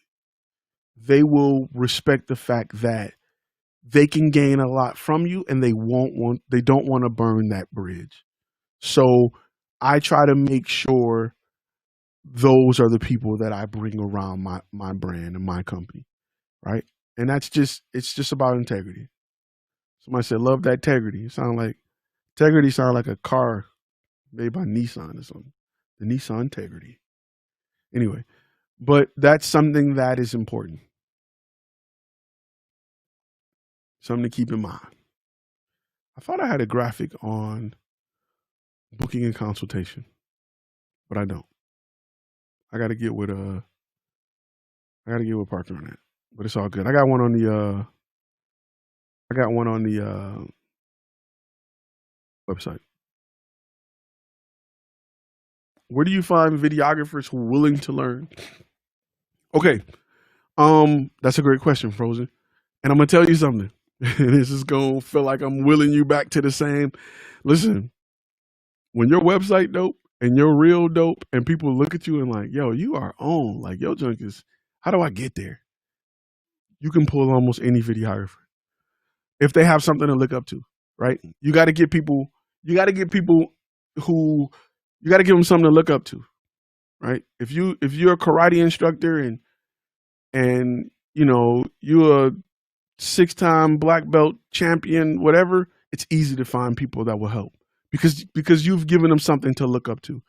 Often we don't have our stuff together and we want help, and people are like, you're gonna really have to pay me to work with you because you ain't got nothing that I can take from you. You know what I'm saying? If I can do music and be a producer and I get to work with Jay-Z, I'm gonna work with Jay-Z for damn near free, just to get my foot in the door and to work with them and have that knowledge and skill set compared to working with an artist that's local that ain't doing nothing. I don't care how hot he is. I can't learn from him. I can learn from Jay-Z. So that's how you want to position yourself and make sure that your brand attracts talent, right? You want to work for Apple right now because of what they do, because of what they currently do. Regardless of what you think you can bring to the table, it's just experience that you want. You're willing to take less money to work for Apple, all because of their brand. You're willing to take less, 20% less. You're willing to take less money to work for Google because of their brand, right? But if some cheesy local company called you, you want top dollar. So good brands with good cultures and usually attract good people, and they keep good people. Look at how many people taking a pay cut working for Amazon. So Smitty Vibe looking out on the super chat. He said, I'm glad you touched on getting feedback from clients. I wasn't thinking about it like that before. You got to get feedback from clients, right? You got to get feedback from clients. I get feedback from ex-girlfriends. What did I do wrong? She was crazy. So 3 out of the 5 things she mentioned ain't real, but the other 2 could be legit. I probably do work too much. You know what I'm saying? So you got to get feedback. Call up your old clients and find out just how you can improve, man. I mean, because think about it. You're going to get 1 or 2 things. 1 or 3 things. You're going to get a bad client that's like, you were trash. I did not like working with you. I never want to see you again, right? You asking them how you can improve, for me, has always opened up the door of, okay, maybe I'll work with you again. If you would have fixed this, if you would have came in, if you would have did this, your services would have been perfect. Okay, sir, listen. We're going to definitely work on that. These are things we're going to implement from this day forward because you said it. And it's a chance to will them in. Usually they're like, okay, or if they had a problem with something, like it's your chance to make it better. Because a lot of times people would just go away. But if you call in to make it better, you didn't like, okay, sir, you didn't like the graphics. Let me fix the graphics and get back to you, sir. You know what? I think we got some more footage. Let me add some stock footage because my goal is to make sure that you're extremely happy. And you make that customer happy, they're going to spend future money with you. So even if they're a bad customer, look, there's some customers you can't do nothing to make them happy. Hey, it was a wedding. You missed the first kiss. There's nothing you can do to make it happy. You can even say, hey, you know, I'm sorry I missed the first kiss. Let's do some post-wedding pictures. Let me take pictures of your firstborn. Let me do something to make it up, right? Then you got a customer for life. Some customers you just can't do nothing for. It is what it is. There are going to be customers that are happy with what you did, and they're going to tell you what went right and what went wrong. Cool. You can learn from them. And there are going to be customers that you absolutely blew it out the water for, right? I loved everything. I will work with you again. I tell everybody about you, blah, blah, blah. Pause. Can I get a video testimonial? Yes. That's the customer you want on your website. That's the guy you want. Because they're going to be talking, you can see it in their face. We work with Flashful Media. Man, we had so much fun on the shoot. Ty came in and we actually got a chance to shoot. You want that guy. You don't want, I work with them and they did a good job on my video because the video came out good on my Facebook page. People watch it all the time. And the people say that the quality of the video is good, second to none. You don't want that guy in your testimonial. You want the guy who won't set up. Say that again. Man, so at first they came, set up all the lights. We were nervous, and then Ty cracked a few jokes. We opened up. We were talking about sports. I didn't even know the cameras rolled. We went right into the script, and I looked back, and we were done. When I looked at the video, I looked so natural. I didn't even know I was that good on tape. They killed, these guys are just professionals. They were on time, early. We got finished 2 hours early. They sent me the video back with the revisions. Man, we loved it. We got it done. They promised it in 10 days. We got it in 3. That's the guy you want on your testimonial. That's the guy you want on your testimonial. That's how it works. So, if you have colleges near you, you can pull a lot of people that way. Correct. Yes. I get a lot of emails from college guys that are saying, I work for free. I'm just trying to get my portfolio together. So yes, you can do that. Be careful though. If they're trash colleges, be careful. And it's a great place to find videographers who are willing to learn. So go and talk to your clients, old clients. It's a great way to break the ice on clients you haven't talked to in a year. Talk to old clients. Send an email. Get on MailChimp. Create an account. Email all of them, asking them for feedback. So I had a construction client hate me. And when I found out why, I talked with them and fixed things I knew nothing about. Kept the job and they paid me to do more work. It works. That is correct, Fun Film. That is absolutely correct. I was like, I hate this Fun Film guy. And then he sent me a clock and I was like, this guy's pretty cool. He's on time. So definitely something to think about. Created in 84. Appreciate you, brother. Good looking on the super chat. He said, I've been to the website and social media of the company that I currently work at, and they're missing video pretty much everywhere. Any suggestions as far as how I can approach them to service them? The second biggest company in the industry in my state may be a beta tester. Now, you work for this company? Wait. Yeah, if you work for this company, I would beta test them all day because you got the inside track. I would beta test them all day. I did a lot of stuff. I took a lot of chances with companies that I work for because they just gave me the freedom to do it. And it was companies like Fridays and Texas Instrument that I took chances, beta testing them, that allowed me to step out and start to attract bigger customers. Like working for them allowed me to understand what bigger companies were looking for and not just nickel and dime startups. My homeboy got a business. You got a barbershop. You talking about? It allowed me to see what big companies needed. And I started to create products and services around providing that for other big companies and helping little companies look big. That's how you attract big companies, by working with big companies. You're going to hear totally different answers from big companies than your homeboys, right? Totally different answers. Looking out for film on the super chat. Stop the hate text. You know what I'm saying? You're gonna hear just different. They're gonna have different budgets, different time frames, different ideas. And you know what's crazy? Where my graphic at? Let me show you. Let me tell you what's crazy. We gotta hit the gym alert. Big companies are going to request a whole lot less than little companies.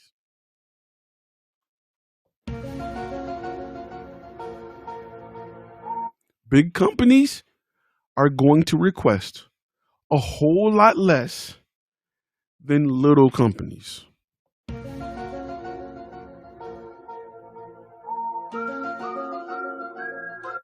Because big companies want clean, simple, dumbed down content that works. Little companies are usually a person who don't have a lot of experience in marketing. He want a music video on steroids with all kind of gliders and sliders and gimbals and trust me, big companies want something simple. We just want them something simple with our CEO talking, a picture of some mountains, some beer cans by a garbage can, fade to black with the website. That's it. Little companies are going to want all kind of crazy stuff. There you go, fun family.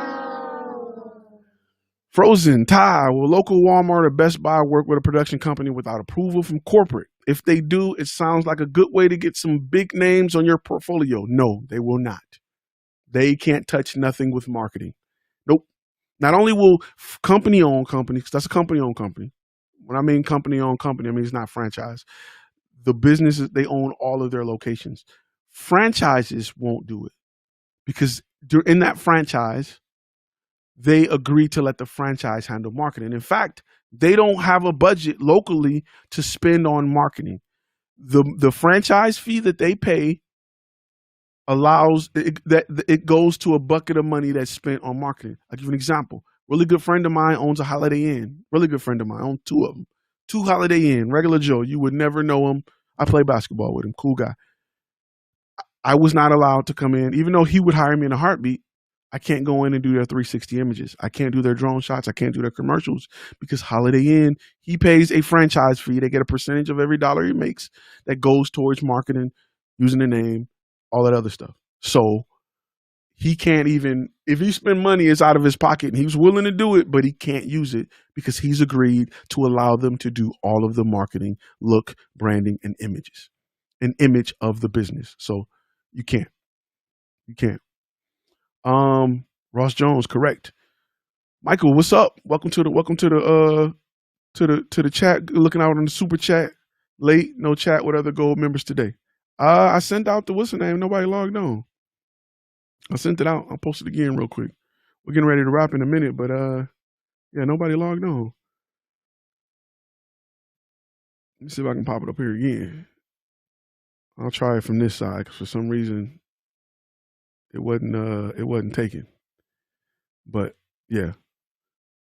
So Z23 with the super chat. Currently using FreshBooks for invoices. I know Square offers invoices, but bookkeeping is a virtual terminal. What do you use? Please advise, Mr. Jim Alert. Give me a second. Let me make sure that my audio here is where it should be. And not there. There we go. We in this thing. Let me make sure I can hear y'all. Input, audio output. Yeah, we good to go. We Gucci. So I don't hear none of y'all yet, but we'll give it a second. So I like Square. And then I was using Bark for invoices. I'm sorry, bookkeeping, not invoices, but bookkeeping. Is I was using Bark for that. So there you go. I posted in the chat room the link to get in. Can you guys? Can you hear me? I hear you. I hear you. We can hear you. I hear you. Yeah. We loud and clear. So I was using Bark for that for bookkeeping. And then I use GoDaddy has a bookkeeping. So a lot of there's something in it's in the master course, but I'm gonna tell you now. I use separate accounts for business, right? I have 3 separate accounts for business, 3 separate bank accounts for business. When you do it that way, it's a lot easier for your bookkeepers to go in and say, okay, easy. This, and you can save a lot of money going that route instead of having a bookkeeper dig through one account, going back a year, charging you by the hour, trying to figure stuff out. There's actually really good software that can log into your bank account and determine everything and automatically create everything. So it's easier. It's easier that way, and you make things a whole lot simpler for yourself. And what is the cost of an extra bank account? Nothing. 2 easy payments of $3.99. So good way to do it. Real quick, guys, because we probably got another 20 minutes. So let's get right to the live in person. Y'all can go for it whenever y'all ready. Whoever want to jump in can go ahead and jump on it.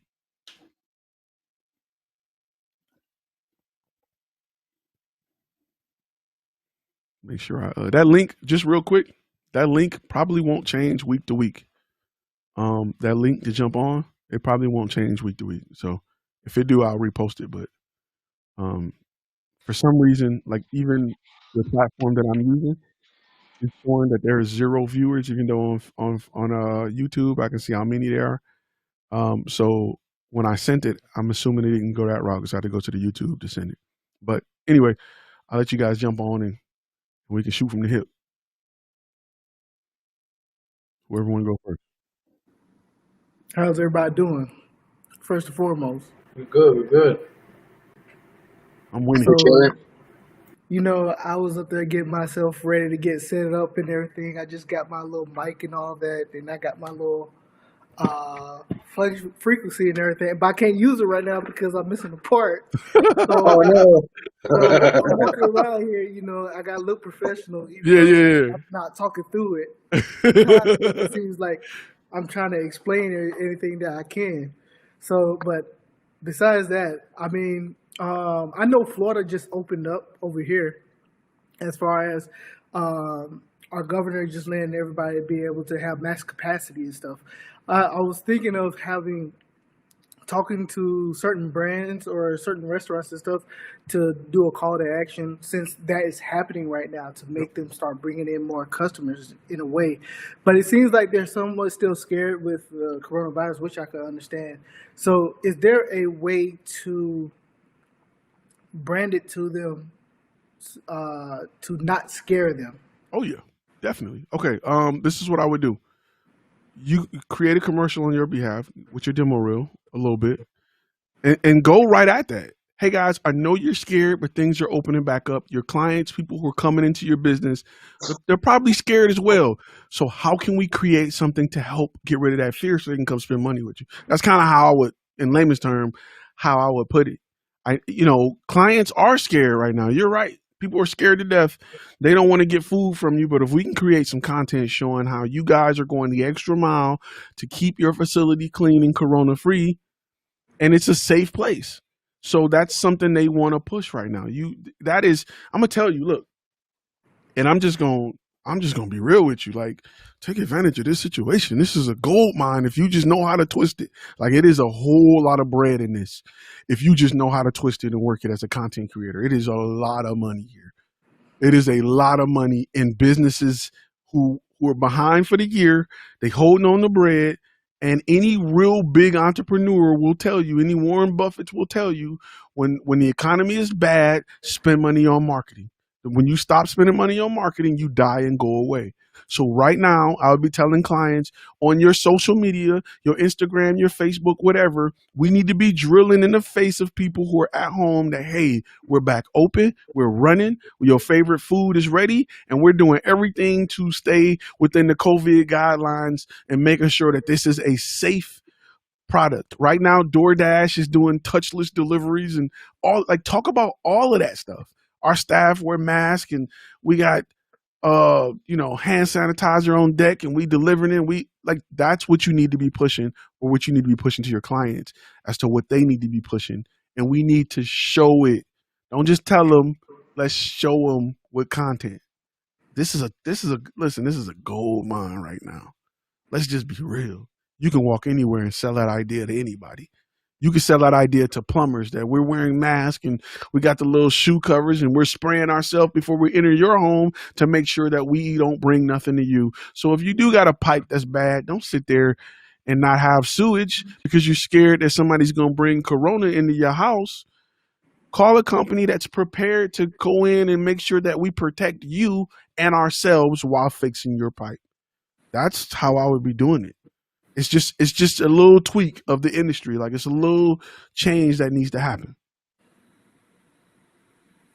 Yeah, that's why I was definitely thinking, and I need that little understanding a little bit more, because right now, like you said, it's a gold mine. So I know since it's opening back up, I'm trying to hit on everybody's door right now, especially since I'm new. Yeah. Trying to hit them, like you said, hit them in the throat. I ain't trying to just hit them in the throat. I'm trying to go ahead and get gobbled up in the whole situation. So with that, I just want to make sure, like, even though I created a system back in Kansas, I have to create a new system now, especially now that it's different from when I first started, because I started basically during coronavirus, to having it to where that it's more comfortable for them to be open up, wide open. So I'm not sure how they really ask the question. Give me a second. I'll get it right back to you, because I'm not sure how to really explain it. Real quick, while you do that, Smitty Vibes said, do you use traditional banks for banking or alternatives like online? I started opening up. Let me go back to the. I started opening up bank accounts, so I'm curious on what works for you. Okay, so for me, I like traditional banks, right? I'm gonna tell you, there's a few reasons why. I've had customers that deal with a lot of cash. And I like to have access to large amounts of money when I need it. Anything could happen. I need to go pull $10,000 out. I need to be able to do it. Online banks can't do it. Can't do it. And it could be for something simple. Somebody could say, man, I got this red Helio, whatever, that's usually 60,000. You give me 10,000 and it's yours. Psh, I need to go pull that money quick and jump on this deal. I missed the deal last week. Somebody had like an A7 III for like 1,100. I was like, and I missed it because I couldn't get to the cash fast enough. So I want to be able to access my cash. And I like big banks like Bank of America. I don't have to worry about them going nowhere. I can always deposit checks or have them cashed immediately if I need to. I've had a lot of clients pay checks, and you really want clients to pay with checks because there's no fee for it. You can go in and you can, if they pay you with a Bank of America check, you can go into Bank of America and cash it. And, or if you have a big bank that's yours, you can probably have them either cash it and give you a certain amount and deposit the rest later. You just have more options with bigger banks that are local. Online banks, cool. They offer few pennies more interest rates, but I want to walk into a bank. Plus, when you got a big bank like that that's able to look at transactions and things, they may be more open to offering loans when they have an actual person that can look at your account and be like, okay, all right, cool. So if possible, do it with a credit union, right? If you get a big credit union, I go through Navy Federal, or you can, if you got a big credit union that's national, that's what I do. I do it like that. That's just my opinion. So yeah, that's Michael, go for it, bro. So it goes with that.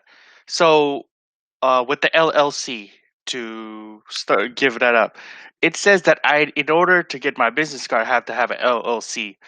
Correct. Am I doing something wrong? You can't use your personal account. Like, I want to open up just a normal personal checking account. That can't work with an LLC. Is that correct? Correct. It has to be a business account. Okay. And you can't open up your accounts until you get your LLC and your EIN number, because they're going to kind of link it together. Okay. So here's what I was getting at. Mm-hmm. There's, I guess, two things I'm getting confused of. LLC for how to file taxes or not file. It's just for the law limited liability protection. Correct. So there's two portions of an LLC. There's going to be, if you're S Corp or C Corp, and it's funny because that's one of the things that I'm redoing for the master course, really explaining the two and why you should go one over the other. But so the LLC going to establish you as a business. S Corp or C Corp is going to establish the type of LLC you are. And one has to do really with, there's a lot of tricky ways to it. One offers non-taxable profits. The other offer taxable profits because one has a single member LLC. The other is if you want to bring other people in, one may work going one way, one ain't. If you got garnishments, child support, alimony, they can only take so much. If it's 5 people that's on the company, they can only take a bit of your portion and not all of it. So one So may work for you that the other won't. But that's what I was getting at. My question is, because my company is just myself, that's sole owner or sole owner, right? I have nobody else with me. but is it a LLC, sole owner LLC? Okay. All right. I guess that's So- what I need. Because you don't want to do a LLC. DBA. It's a sole. Yes, you don't want to do a DBA because a DBA is still using your social security number. You're just doing business as. You don't Okay. want them problems. Okay. You want to do an LLC. Never do that, bro. Never. Never do a DBA. A Hey. DBA is. And then after, not to confuse you, after, make sure you go on, look up Dun & Bradstreet and register and get a DUNS number once you're done with all of that. I just got my Paydex yesterday, or thing. I got 100, bro. That's what's up. Yeah. So I'm key. That's how you get business credit. Is you go and you get your DUNS number and DMV yeah. Yep. And I got my fake microphone, so I You can got do yours. that tomorrow. I've seen people. I've seen people start companies, build the credit, and then sell the company so that you can go into business with A1 credit. So they'll sell you a company that really ain't did nothing, ain't reported nothing, little stuff, but have a really high credit score, and you'll pay 15, 20,000. But because your credit score is so high, you can turn around and go get $100,000 loan if you got something, a reason why you should have access to those funds. I've seen people make a living doing that because you got to have it for a certain amount of time. And just, you're going to listen, business is a whole nother underworld. You're going to start to see all the little tweaks and little stuff they've been doing for years to get paid while you go punch a clock all day and somebody's just making money off just the smallest of things. You'd be surprised. Go for it, Created. Hey, this question is actually for C23. Because I barely starting as far as like building up the business credit. So I'm looking like I'm already starting to purchase stuff from like Uline. Like I'm literally doing like net 30s, just buying like stuff that I need around the house, like toilet paper, paper towels, and stuff like that. You know, and paying them back. Like, do you have any other companies that you recommend? I'm also doing something with Garner, and just companies like that. But like, which ones do you use to like build that credit again? Because I'm going. I got my Bradstreet. What was the DMV or guns? Yeah. Yeah. So like, I got all that, but I'm barely building it. Like, what do you recommend other companies that we can also start to build that credit? The biggest one that I just did, I did it 2 months ago. It was called Crown, and you pay $99 for the membership, and they automatically give you 1407 in a trade line, and that was the thing that threw me over, so that I actually could get my Paydex score. What was the name? Crown? Crown, yeah. Okay, and it's like the website crown.com or what? Yeah, let me sorry, Wow. Ty. No, you're good. While you're doing that, let me give you a few other ones. You can get secure business cards. You can, depending on what type of vehicle you have, if you have a truck or if it's over a certain weight, you could possibly, what's the legal way of putting it? What's the way that you won't get in trouble doing it? There's ways where you could sell it to your business. Depending on what type of vehicle you have, there's ways that you could, if you go get your next vehicle, you can put it in your business name and you can co-sign it. There's things like that you can do to help grow that because if you get a truck, if it's over a certain, depending on what state you're into, but if it's over a certain weight limit, like I got a Tahoe for a reason, because I can write it off and I can build credit because I'm financing it, I'm not financing it, but at the time where I purchased it, it was going under that name. So now I got the van paid off. I got Tahoe pay, all this business stuff. It's crownofficesupplies.com. Office supplies.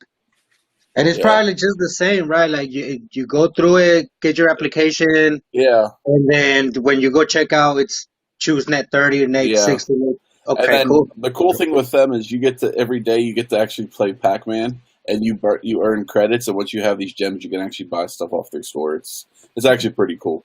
You should That's definitely dope. check it out. Yeah, it's pretty dope. Yeah. Because I mean, that's a way that I've been, because I'm employed and I'm trying to get these beta testers, and Yep. I'm still trying to, get some products from Flash Film Media, get my contracts, get all that stuff, bills and shit. But oh, I'm sorry, bills and stuff, You and good, bro? You good? and like I'm trying to build this credit, and I know that once I build credit, then I can finance like marketing, do all this stuff, or however I see the business line that they'll give me, or build like I don't know, okay, build a credit business line of credit, and maybe apply to buy like a company vehicle, wrap that up, and then bring more value to my brand, So this is what I'm gonna do for you. I'm gonna have you go to the airport and pick up a package. I'm gonna have you drive that to the port, and you just hand that package off. And that's all you got to do, man. You gonna make the money you want. No, I'm joking. Also look at Adorama and B&H because they offer business lines of credit through Adorama and B&H, and that way you can build some credit and get some new gear. Yeah. Amazon also offers business line of credit. All of those companies. So if you want to get credit, you don't got to go. You can start small and get a 50 millimeter 1.8 or something and get it on your business line of credit and pay it off. Usually they got same as cash, whatever, 90 days.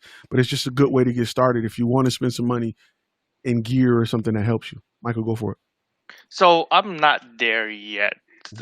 Like I said, I'm before that, but I'm still working on beta testers to improve my demo reel. It's going back to your live streaming. There's a Facebook influencers that's using live streaming right now, but I know it could be done better. So what is my plan to collaborate with this beta, like become a beta tester? Like, hey, I would like to use my video equipment to start a live stream production with you, because this person does it every week, like once a week, and I want to use that footage to put on my demo reel to punch people in the throat too. So what's your plan of attack? So usually with live streaming, to beat anything someone currently offers, you have to have, in my opinion, multicam and the ability to play graphics and show video. But a lot of easy streaming is starting to offer it, which, like, this right here is a paid service. A lot of people aren't looking to offer, they're not looking to pay for something to go live because they feel like live is free, but it offers something that traditional live doesn't offer. So if you can offer if you can increase the production value and just approach them like, hey, I got some tools in place where we can help increase the production value of your live stream by offering, multiple cameras or our ability to patch someone in live. Would you, we'd love to help you do it for free, in an attempt to build our reel. But be careful with live streaming to build your reel, because you could walk into a situation where you need it twice a week for 2 minutes of footage or for 20 seconds of footage. So you got to kind of weigh, is it worth it? Where you could literally screen capture this and be like, I can do this for your brand, at least until you get my cease and desist. But you can do it. You know what I'm saying? No, ask for forgiveness, not permission. Yeah. Right. But I'm just saying, you can literally do it. You can literally set up your gear and pick one of the models you shoot and live stream her talking to somebody else, and that'll work for your footage just as well as the Facebook influencer, unless they are huge, unless you got a Gary Vee or something. I didn't even think about that. Yeah. So live stream my photo shoot and stuff like that? Because that's on location live streaming. That's way more valuable than at a desk live streaming. Okay.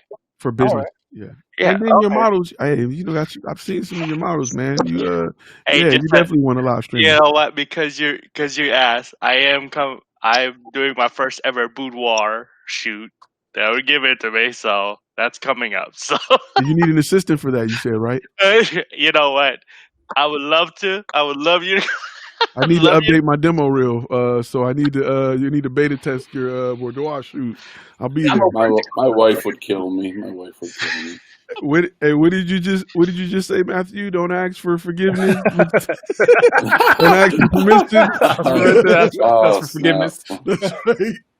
What you don't know won't hurt. No, I'm not gonna say that. You did.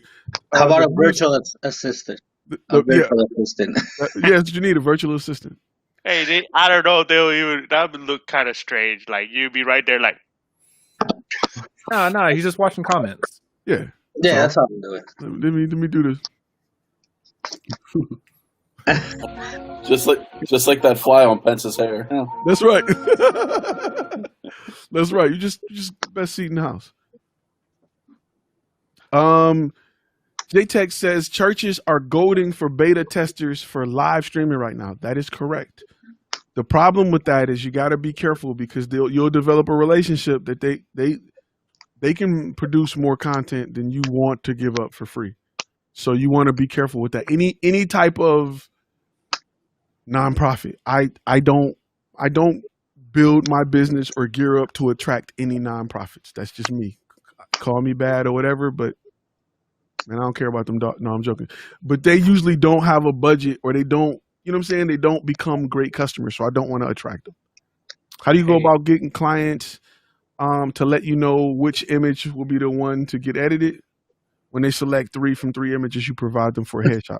So Derek, let me jump on that really quick. So I use Shootproof. In Shootproof, you can look at the images and then there's a favorite icon you can select. I usually have my clients, you put the favorite icon on 9 images and I can go in from the back door and look at what their favorites are. And then I edit those 9 and then put them in a separate edited folder for them to log in and then download. That's the quick answer to it. So I use Shootproof to do that. Hey, Michael, to go on with your photography and live streaming, a good model, a person that's been on, as I've seen these live streams from Ty, is a channel called Photo Me Ike. So Photo Me, M-E, then I-K-E. He does photography and he live streams all of his stuff, some with his cell phone, some with the, what was the DJI?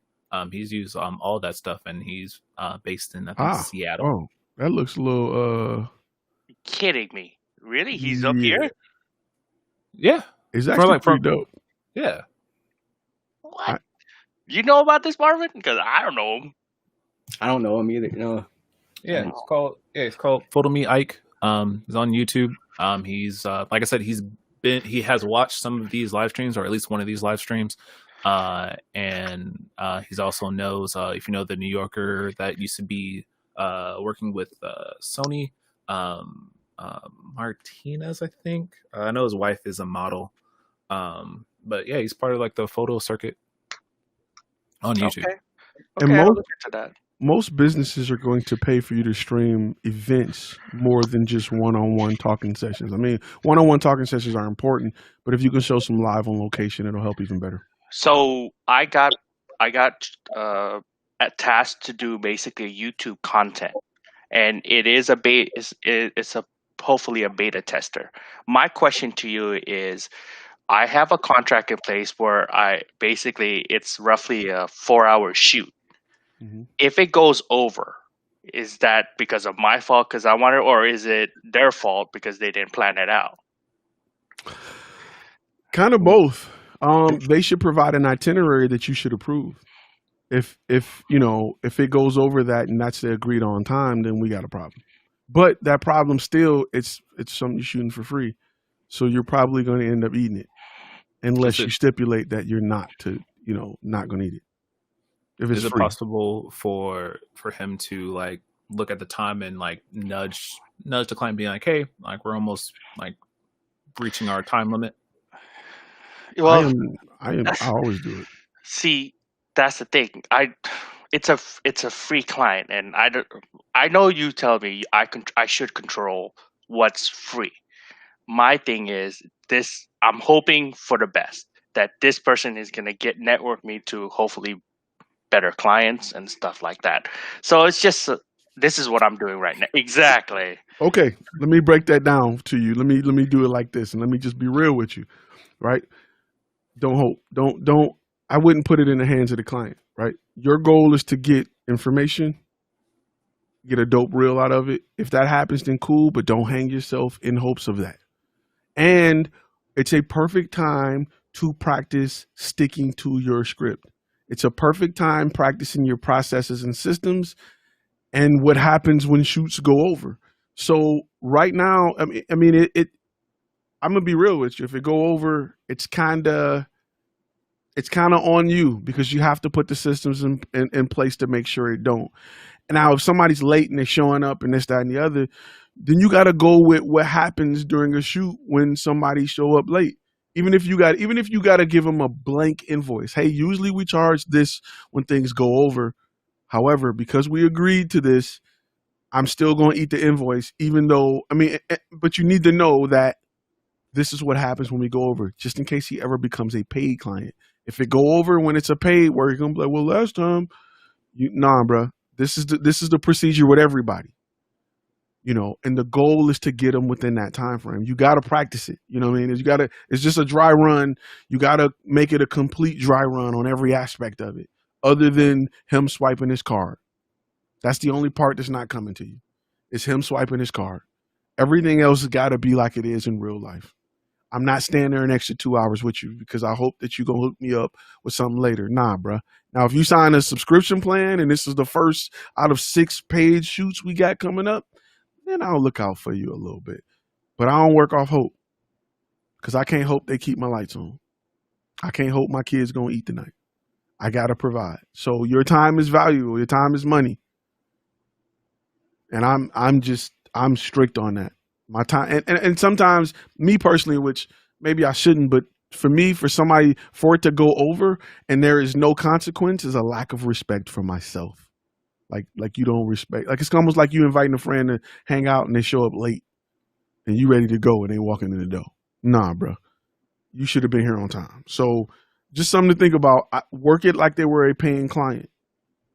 Hey, 10 minutes left in the shoot. We're packing up at 5. Oh, well, we ain't get to. Sorry. Like, we're scheduled to 5. We can stay an extra hour, but, it costs extra. However, since this is free, we still got to provide you with an invoice. You got to say that you agree to it. My bad. Go ahead, create it. I know you have something to say. I can't hear you. Okay, there you go. Right. Sorry to interrupt. No, you good. So I'm planning to get the contract, at least just the video production contract, here soon. So I won't be out there, raw and shit, But be raw. yeah, I don't want to be raw. But I have I'm assuming they're just really generic, and then I fill in my company name and their company name and stuff like that. Now, would I be able to translate that into like Spanish? Because I'm at the same time I know in the future I'm going to be dealing with Spanish clients. Would I be able to like take it somewhere and just like get it translated without me how do you say, like, getting in trouble with what you created or something like that? So the issue isn't with me personally, and it's something that I've been battling with. And if I always figure if I got enough people on board that wanted a different language, I would do it. The problem with translating contracts is what means one thing in one language doesn't legally translate the same. Like I would literally have to get them rewritten in Spanish. Mm-hmm. And it's something that I've been ideating with. It's been an idea in my head, but I just haven't had enough people say, yeah, for me to invest in it, to resell it. So I can't honestly tell you how much they'll hold up with a direct translation. Like if I put it in Google Translate, I just yeah, we crazy. You know what I'm saying? Crazy. Right. So that is something that it would still be cheaper if you took the contract to a lawyer that was bilingual and say, I need this, but in Spanish, to give them something to go off of, compared to them saying, all right, we're gonna create something. Give me a list of things you have an issue with or you want on it. If as the channel grow, it's something that I am definitely contemplating. It's just that, I mean, I'm just gonna be real with you. I don't know if I want to spend $2,000 to get this rewritten, and then 3 people get it for $300, and I'm just like, Right. this is not worth it. So, Okay. Because I've kind of put a poll out there to ask what languages, and some people want it like French, some people want it like different Indian. I was like, man, I just don't, if things grow and I got enough of an audience, then I'll do it. But Spanish would be the very first ones, though. Okay. And I guess whenever I get to that point, I would then just study really well the contract, and then for like whatever Spanish speaking clients I get, I'll just be like, this section right here is whoop de whoop whoop de whoop. This right here whoop de whoop whoop de whoop. Yeah, because you'll be better off interpreting it for them than Right. trying to reword it. Now I got the Ebonics one coming that's like, yo, bro, if you sign here, cuz straight up, straight 100, my man, straight, real talk. If you sign here, bro, no, I'm just joking. I ain't got that. Yeah. Can the voiceover be in Debo? Yeah, that would be dope. No, I actually get Samuel L. Jackson for that. That's what I got. I got Samuel L. Jackson that's gonna jump on. What's going on, fellas? Yo. I got Samuel L. Jackson that's gonna jump on and be a part of that because it's a few cuss words. I gotta have some cuss words in it. Because when I'm off camera, I am a straight up sailor, bro. I'm straight military, bro. So I gotta keep it. It's hard to go for 2 hours and not something fly. So Did you ever see the Garmin? Did you ever see the Garmin with yes. Samuel Jackson? Waze, if you had the Waze app a while back, they had the Samuel L. Jackson download. I loved it. But they pulled it quick. Like you'd have to keep it forever. That would be dope. So yeah. Okay, cool. Thank you, Ty. No problem, bro. Anytime. Yeah, the contracts are important as we listen. Businesses are when you're working with business, you don't want somebody to make $1 million off a $200 video you sold them. And businesses need so much content that they'll try to repurpose something just to save money and push it, thinking that you're a little guy and you ain't gonna do nothing about it. So cover yourself, cover your butt, and get your bread. Yeah. So I mean, just right now, I'm pretty much digesting everything that we're doing here at this these streams, all the videos, all the information. It's either from here and from other sources. All this information that I'm just soaking. Hopefully, by the beginning of next month, I will have everything that I need to have in order for me to approach companies. Mm-hmm. With my polos. I think Prince Border just sent me an email that they're ready to ship my shirts on the 16th. I got my cards from Got Print. I got the stacks. Like I think they're like 38 point. I think good cards. I got 38 point cards for like $60. 1,000 of them, and I'm just getting ready to just because I mean I get off of work at 2 p.m. and I just literally have all afternoon to just go out and hit the streets and start talking to people, and I'm just kind of like, just like you say, I ain't trying to go nowhere or approach nobody unless I'm gonna be looking like I'm serious about what I'm about to do. So really quick, just for about 1 minute, I just want to keep everybody on here. Let you know I'm about to go live on Facebook. So whatever you say, it's going to be on Facebook in the group. I just want to tell you that just for like about a minute. All right. We're going to just give y'all a heads up. Okay. All right. So really quick, because we're live on Facebook for a minute. We got the whole crew online and everybody jump in. So we're just going to give you a sneak peek of those who aren't gold members just to see what we're talking about just a little bit because we got everybody. But as we were continuing on, and I'm gonna let you know once we go off, so we can get back to, because we keep it raw and real in the gold member group. We're gonna try to, we're gonna try to clean up a little bit because if you're not a gold member, you wouldn't understand. But so when it comes to business cards, so these are my business cards, and my focus will be off. I'll change it, but my business cards are pretty thick. I got the QR code on the back. This is an old one I found, so it ain't as shiny as normal, but my information. serving the DFW area, a little bit about our website, email address, QR code, and what services we offer. Here, you can What kind of see. website do you use? Cheap prints. I think it was cheap. I got them so long ago because I got like 4,000 of them for like $70. Yeah. And these are thick. Like when people get my card, they're like, "Man, you must be expensive." Yes. Yeah, I love that. Yeah, I got the 38 point with the Yeah. silk. I'm reassuringly expensive. Yeah, and I mean, no joke. And like when you said, I think it was last week. When you said, yeah, it had to be last week because I just ordered it. When you said, order them thick, but you mentioned mine, I have them vertically. I literally, as soon as the live stream was done, literally went to the website and switched the design. Like, yo, I gotta do it so it can attract more people because we are like programmed to just look at a business card like horizontally. Mm-hmm. But when you kind of just do some little detail that makes them catch their attention, and like the great Gary Vee says, attention is key on everything right now. Yep. And you catch them and they kind of take it a little bit, you're extraordinary at that point.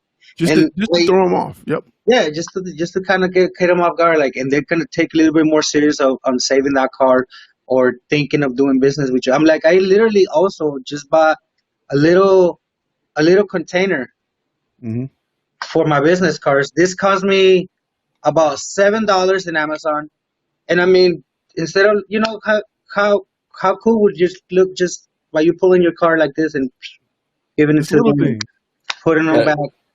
It's a bunch of little things that you do, a little 1%, little steps that you take that just pushes you over the edge. It's no big thing. It ain't big, a big camera or, one dope logo. Or it's a bunch of little stuff like that will take your brand to the next level and make you reassuringly expensive. Yeah. Somebody else jumped in. I don't want to cut you off. Get a couple metal cards or even the plastic frosted for your really high-end clients so that they really know. Like, not to say that every client isn't high-end or anything, but you have your premiums for clients, but then you have, that extra, that metal one, so that if they do have like a magnet board or something, you can just stick it up there and, little things that I've learned over the way. I used to carry, in my van, I got 2 sets of cards because I carry a whole box. Because usually I'm running out. I carry a whole box, and I have my cheap cards. And I have and these are my really good cards. The cheap cards were an experiment that I bought before, but I only got 1,000 of them. But I wanted to give them out because I bought them. So I have them whenever I'm in large groups and everybody like, hey, or if I want to leave like a stack of cards in like a store or something, I'd use the cheap ones and then I'd hand these out when I personally hand it to people. And every time people would do this with it, like they thought I handed them 2. Like, wait a minute. One card. You gave me 2. Yeah, you get that a lot. Like, and that little memory triggers. It just triggers a moment with them, and they remember that, and they remember you. So little things like that will just help you stand out. That's your business card form of I didn't think of that. Yep, correct. That's my business card throw punch. I never thought about that. I love it. Coin C23. Yes, there you go. When I hand on the business card, this is what happens when they get the business card. It'd be like, you hand me 2 business cards? No, it's just one. And it's like, and then the next guy come up and hand them their card and get the Vista print, the one that everybody got. So don't do the Vista print designs. You can get a dope design if you don't want to design it or can't design it. I'm gonna tell you first to holler at Parker. You definitely want to holler at Parker, and we got that information here. And or if Parker's busy, if he's backed up, then you go to Fiverr. But that's the way you want to go. So you definitely want to do that. That helps a lot. And add that QR code, right? That QR code can either take them to your demo reel, but preferably. That's why I put my demo reel first on my website, so that QR code can take you to my website. I got company brand. I got my company motto that talks about what we do, strong call to action, and my demo reel the first thing you see when you land on my page. That is how you want to do it. Don't punch all day. All And QR codes are free. and remember what we do. We're gonna leak a little bit to those who are watching on Facebook. Remember, we solve problems with cinematic solutions. That's what we're doing in 2020 and 2021 as content creators. So Okay. That domain is $3,000 right now. I was about to buy it, seriously. Which one? The Cinematic Solutions? CinematicSolutions.com, yeah. It's It 2,800. says three. Let me go ahead and bid on that real quick. You may see a new logo next week when you come on. You may type in Flash Media, don't pull up nothing. You know to go to Cinematic Solutions. No, I'm joking. I was going to barter it for all your all the contracts and everything. We may be able to work that out. That may be a good deal.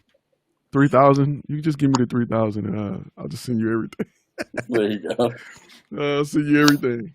So probably for the upcoming Thursdays, we should start like presenting our cards and wearing our stuff just to see what the progress is from each of us, see how everything's going on with them. Definitely. There was a Facebook user that says, I designed my own with Vistaprint. Be careful with that. Because you're limited on design. And you got to be careful with certain products, right? There are products designed to get people who want to go in business without really, it almost feel like it's there to make it easy for you. But as you grow in business, you realize it's really starter stuff, and you want to avoid that because it's hard looking expensive when you take the easy route to build something. So usually like standard Wix pages that you just add your logo, Gmail accounts for email, Vistaprint designs, even when they let you move some stuff around, it's still kind of basic amateur-ish. It's hard being expensive if you don't design it completely. Holla at Parker. Go on Fiverr. It's really, really cheap. It's really, really cheap to be completely customized. Like it's to be different. It's really, really cheap. And step out with the idea of being just on a higher level or competing with the big boys by not going that route. I can't stress because I can smell one a mile away, and you will too. There's gonna come real soon. You're gonna be able to spot it. Like you're gonna go to a networking event, and I've been to them, and you'll see 8 people with the same card, and you're just like, eh. And then you come with your thick card in a bunch. It's gonna be a stack of just. And your card come on a bunch, and they're gonna remember your card out of all those cards. So and everybody hates you. Everybody hates you, and seriously. You love it. You're like, yes, Yeah. Let the evil run through you. I don't think I designed mine on Photoshop. Like I just put my logo. I created my logo. I mean, just for the moment, just to get started, and then once I get a little bit of funds coming in, I know I'm going to be invested on better quality stuff, creating a better logo, a more attractive image. But I designed my own on Photoshop, just with the experience that I had from like creating flyers for like local rappers and stuff like that, because that's how I started with this video thing, just making rap videos and stuff. First rap videos for me, and then I went into that, and then I started seeing that I got an opportunity of making a video for a business, and then I was like, what, they're paying me this much? Okay. Yeah. Rappers are rough because it look like they got a lot of money, but they don't. Yeah, no. But anyway, like back to the whole business card that last week, I designed it myself, and because I was looking at the templates that they have, and they look pretty generic to me. Like I would just say that they look pretty generic, and I'm like, this is exactly what Ty is talking about. Like you're just gonna, because I'm pretty sure, just like I live in Denver, and the city is big, but I'm pretty sure eventually that card or that design or that template is going to be seen somewhere else, or just the way it looks generic. And I just decided to kind of just play with the fonts, add make sure you like us, add all social medias icons through it, just things to make me stand out to my most creative way. You also have to think as well, if you go any place and there's a room full of entrepreneurs or business owners, everybody's heard of Vistaprint. Everybody has sat at that same screen as you and looked at those templates, and they know them when they see them. So Yes. when you present a card that has one of those templates, they're like, I know this from somewhere. They just know it. They just know it. Like, and you don't want to be that guy. You don't want to be, because instantly you can have a guy sell you the world and he can hand you a Vistacard card and everything he said is just a lie. Like, you just look at it like, come on, bro. Like, somebody can tell you that I'm a dope photographer, I take pictures, and then they show up and they got like the worst camera ever. Like, you know what I'm saying? Like, they just got out and you just look at their gear like, bruh, you can't be. You know what I'm saying? I know I've seen this template, but I don't know where. Z23, what'd you say? I had a dude that I was talking to at one of those events, and he actually tried to take credit for my work. He was like, "Yeah, we were filming down at the Point, because I'm from Pittsburgh." He's like, "I was filming down at the Point, and I'm not gonna say who the client was. And dude, like we had him, and we were doing this." I'm like, "I know, I did it." And then I pulled up my video on my phone and just showed him. He was like, "Oh," just like, "Are you serious?" I don't know. Bro, I've had a lot of that stuff, man. I don't know. I like to clown people right to their face, but you know. I don't know. I wish I would have had that cease and assist. I could have just hit him with that real quick, but you know, or I could have just hit him. But no, that's funny. Like, just let somebody talk, and like you just got that proof. Like, bam. That's hilarious. I need to be on the tie. I need to film that for a Ty's tale, man. We need to get with you on that.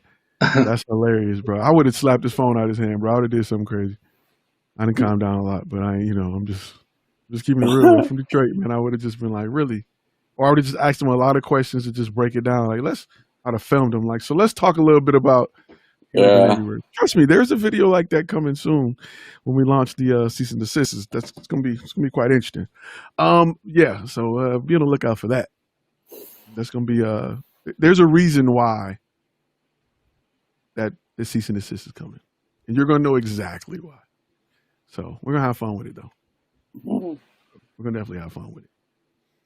So we got some fresh faces this week, man. What's up? We got some fresh faces. Y'all trying to hide, and we got to get y'all some screen time. But and Michael, I seen you swat at something. I don't know what that was, but I ain't gonna.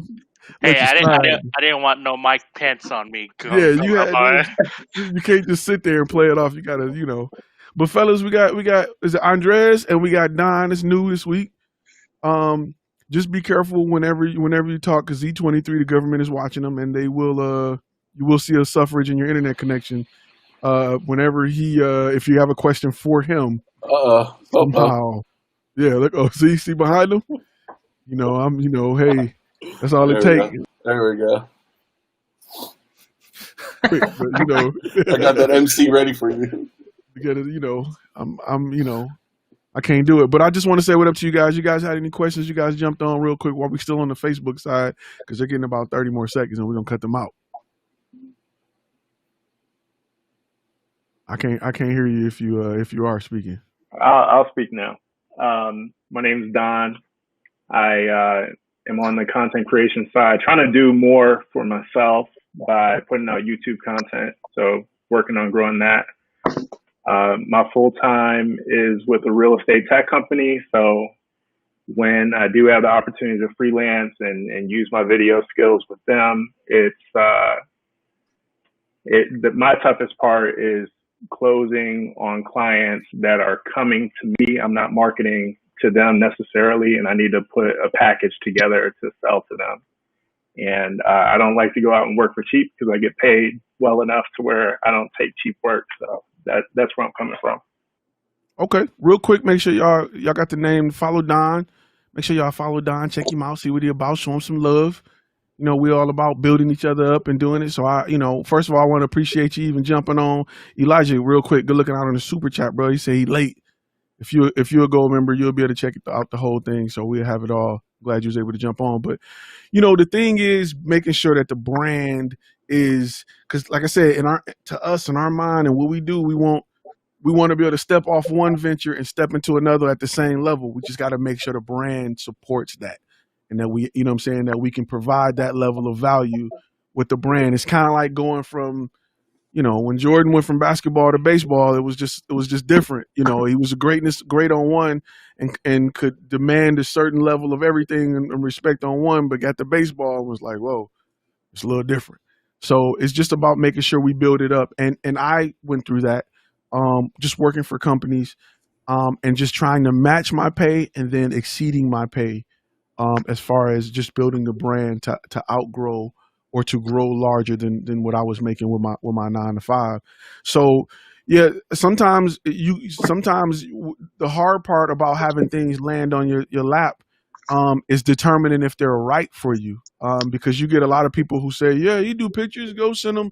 And they have you dog photography and car photography and everything. And you gotta say no to some stuff. I mean, plenty of times my family probably wanted to beat me up because they want baby portraits and they want engagement shots. And I'm like, listen, I don't do none of that. You know what I'm saying? And it was, I've had times where I've bumped heads with family because they felt like I just didn't want to shoot their stuff.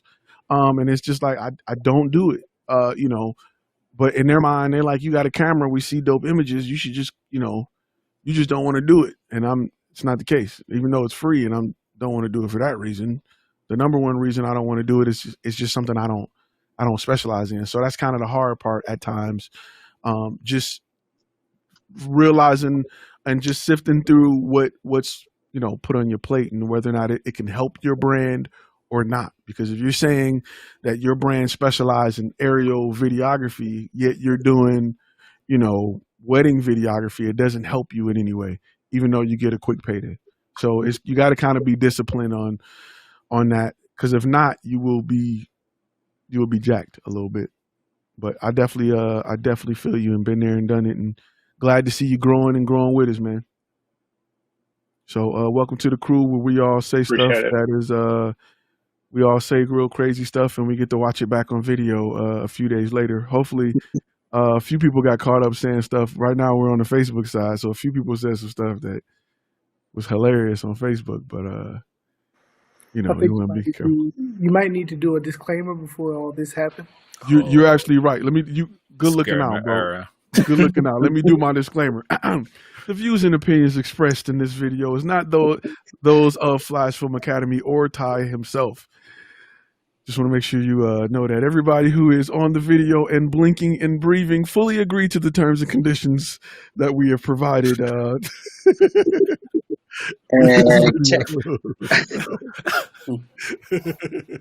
But real quick, we're about to end the Facebook preview that we're doing right now and get back to the raw portion of the show where we just keep it real and there is no filter. Bye, Zuckerberg. We gonna, that's right. So if you're watching on Facebook and you are a gold member, I encourage you to switch over to the YouTube side of things where you can see everything that we're talking about. All right. All my people that's watching on Facebook, stay thirsty, my friends. Everybody else, sit tight. Let us switch off. Everybody give them a piece of whatever. Bye. Deuces. Yeah, here you go. Here you go. The love. All right, here we go. All right, wait a minute. Wait, we got a few seconds. Make sure we off. Okay, we off one. Okay, we good. Yeah, that was like I was saying. You know what I'm saying? I don't apologize for nothing. The real. Right. I should have bust like a Hennessy glass out of nowhere. Like, yeah. So, He be gone, but when he's gone, I'll be talking again. Right. You drinking hot sauce? You just got just hot sauce. Hey, that vinegar base be hidden. Oh, man. Let's go. Bring hot sauce to a camera meeting. I mean, whenever we go out to eat and stuff, you gotta have your own personal hot sauce. That's a huge bottle. Let me see that Is that bottle. Frank's? Yeah, Is that Frank's? I mean, I put that on every. Hey, you have to get ready when you stay ready. That mug is huge. You supposed to have a little sneak. wait gotta on have it. I'm be on the whole. Y'all will probably be making videos for him, or probably be in a commercial for him. Hey. You never know. Get on that Instagram. You got to have a girl with a huge purse to get that where you want to go. You can't sneak that in. She got to have one of them huge, like, you know what I'm saying? You got to get the little pocket size Frank's. Purse or assets. This is true. This is true. I prefer assets over purse. But, Take off only the sets. few will get it. 84, it's on you, bro. So, in this is like a long-term goal that I have. Like once I start envisioning, once I start creating a vision to where I want to go long term, is that when like my main focus right now is to go and decide on the niche that I'm gonna be creating my trap for, right? Mm-hmm. So I can basically start, being successful on creating content for companies. So I already did the what's it called? I already decided just to three niches, Okay. and I'm deciding within those three to see what is more out there here in this city. To what's out. I mean, there's plenty of it of each, but just to see which one is gonna be more. Um, I can say of a challenge for me to get. But my question is, let's say once I'm already good at that niche, like Mm-hmm. let's just say taco trucks, because that's one of my subject matters that I want to be good at, that I want to attract and create content for. Is one of them is like taco trucks. So once I'm good at that niche, when or how or no, mostly when can I just go into when would I can I decide to pursue other niches, like so I can build a big portfolio and then from there start branching out, like, look, here in this company, in this video production company, we can do your niche, your niche, your niche, your niche, and your niche. When would that be like a good point? That's a good question. Let me touch on a few things. Let me remove the graphics so I can still see you guys. There's a few things you got to understand first. You can live and be wealthy by mastering one niche, right? So the goal isn't always to do multiple things, because when you do multiple things, you lower your overall value, like a Walmart, right? Compared to a Starbucks that specialize in coffee. Yeah, they offer a few other snacks, but they are coffee guys, right? That's why they have the highest cup of coffee ever. McDonald's can't charge that for coffee because they do other things. They just can't charge what Starbucks can charge. Now, McDonald's has a array of other things on the menu which they can bring you in and make money, but they'll never be the really expensive coffee guys. And the profit margin in coffee is absolutely ridiculous.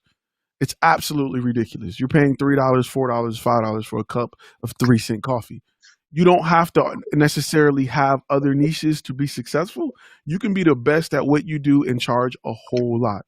There are beauticians that only cut hair, and they're stylists that are charging $300 a head, $400 a head, and they're just cutting it. That's it. They're sending you somewhere else to get the rest. Another thing you got to think of as well is, I like to ask myself, can I afford to go into that niche, especially if it's really different? Because I got to do another website, I got to do marketing for that niche, maybe another business card. And do I want to spend that money? Like, is it worth it just to do something different when I can kind of strong arm the game in my area in this one particular niche?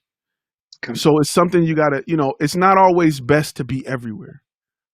Sometimes it's great to just be really expensive and the best in one lane and go 2 layers deep, right? Don't just work with dentists, do dentist onboarding videos. We specialize in creating onboarding videos for dentists, right? And I'll get just a sneak peek of this. Some of this stuff is what's talked about in the master course. And an example that I use is we create onboarding videos for dentists and doctor practices, right?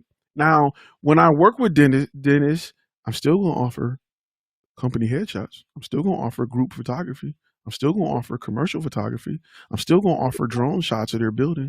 I'm still going to offer, other videos of what to do once they get the prescription. But my goal and what I specialize in is onboarding videos for doctors and dental practices.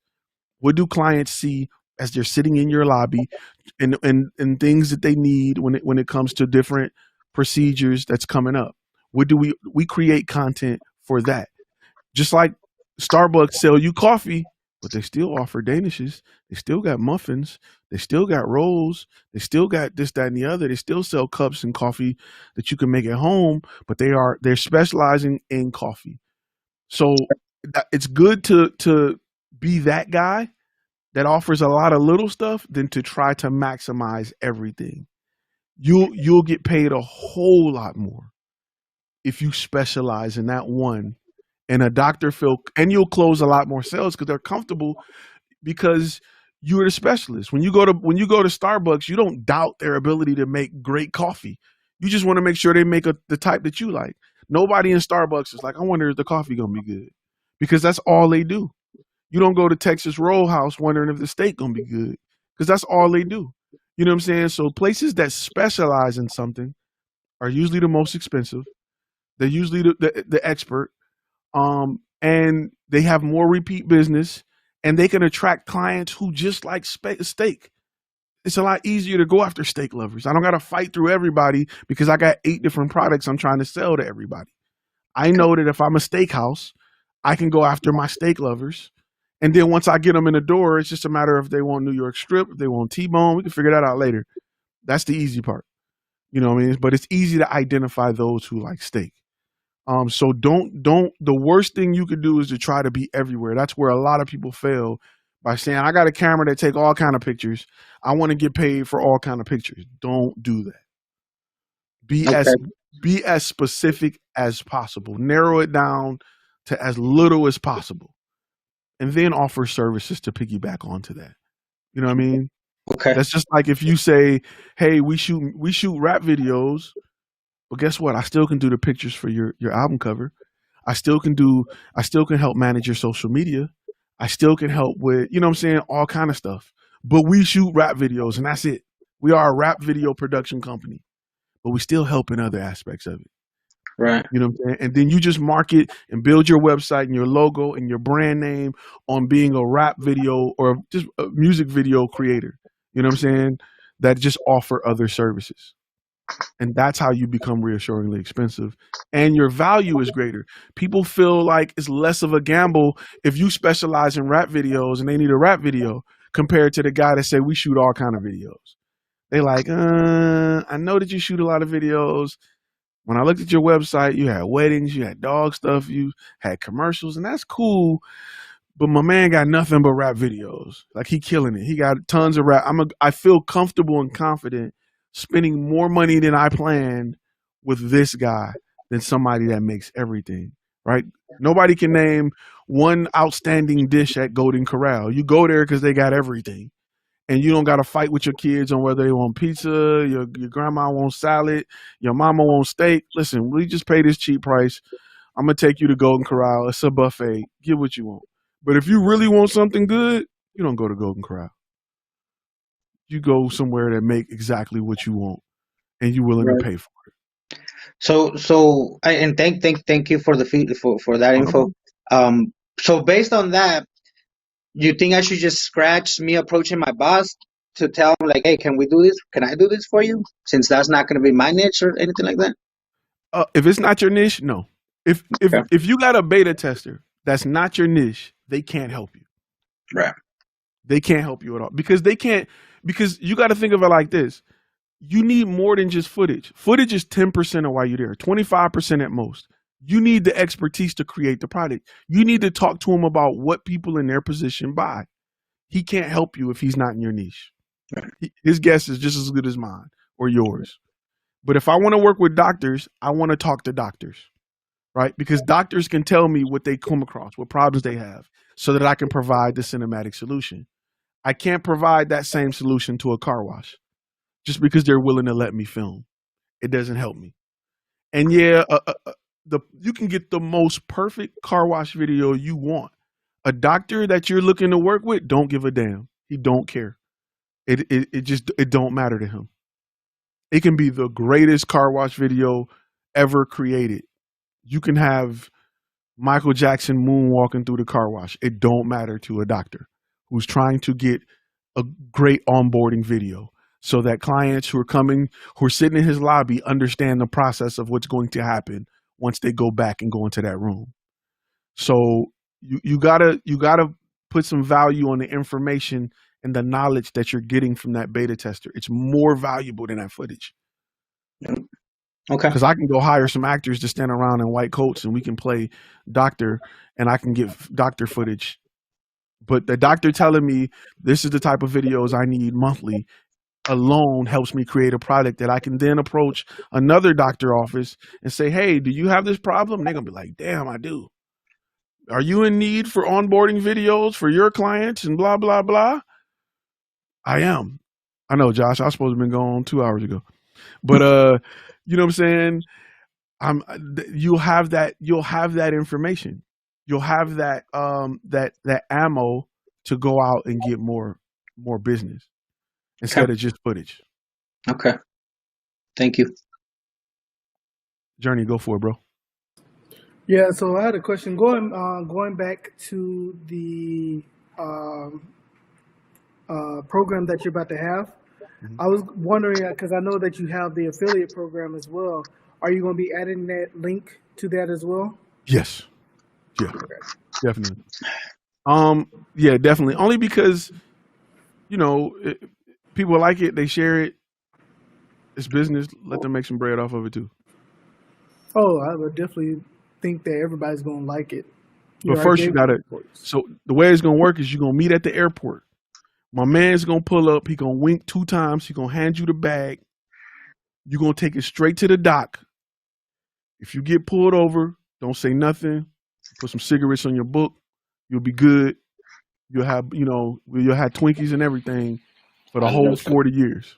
Hide in those coffee beans so you can't get the dogs on them. Yeah, we're going to do that. And hand sanitizer and everything. We're going to all in the at least that's what I heard on TV this one time when I saw it. Hold on one second. The views and opinions expressed in this live streaming are not those of Flash Film Academy. They're strictly those of Z23 that the government is already watching. So, hey, I'm just repeating. What was it, Beverly Hills Cop? This is correct. No, that's Beverly Hills Cop, man. Yeah, Beverly Hills Cop is a classic. When I hear that music, it takes me back to the 80s every time. That junk is my junk right there.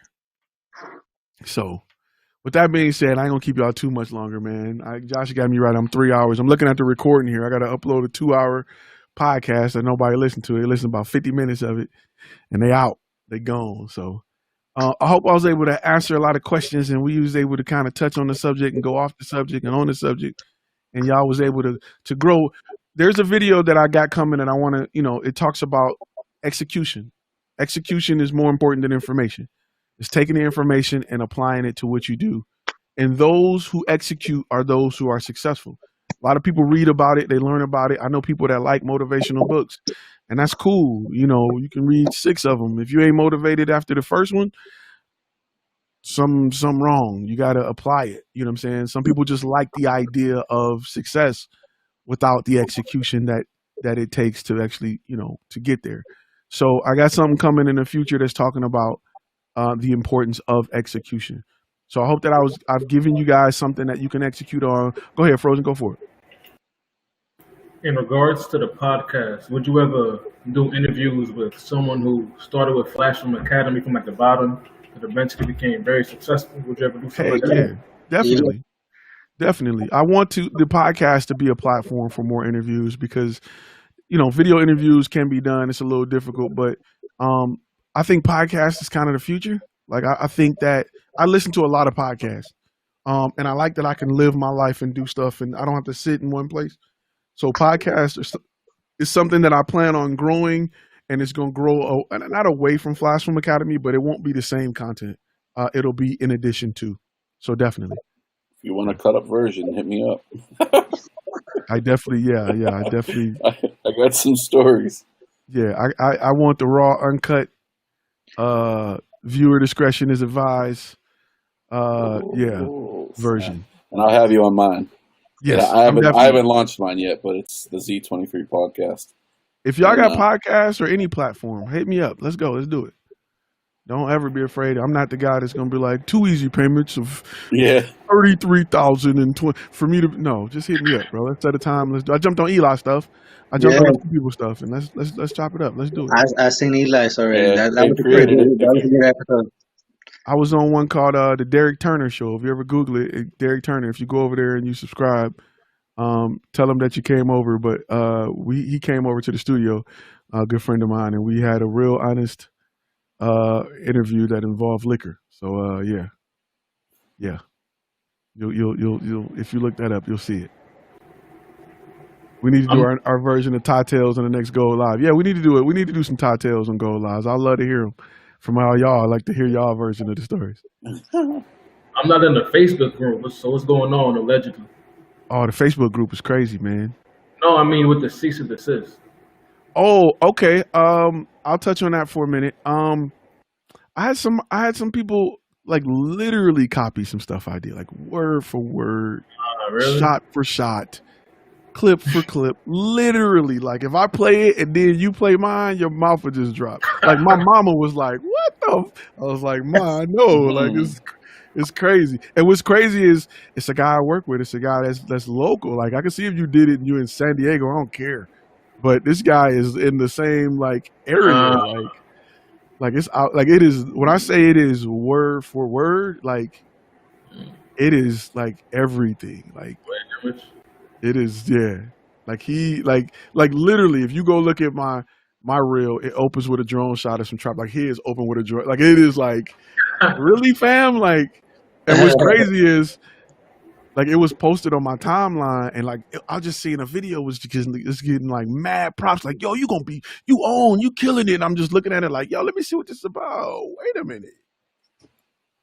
Like literally, like I think he found the same voice actor, everything. Like it is like like it's ridiculous. Wow. Like, it is absolutely like. Yeah, and it's like, you know, if you watch my reel, I use words like flexecution and we can design your blah blah blah down to the color palette. And it's when I say it's word for word, we can design it down to the color. And then I was just like, really, fam? Like I bet he's trying to use fair use for it, huh? Yeah, Man, it's fair use. It's on the internet.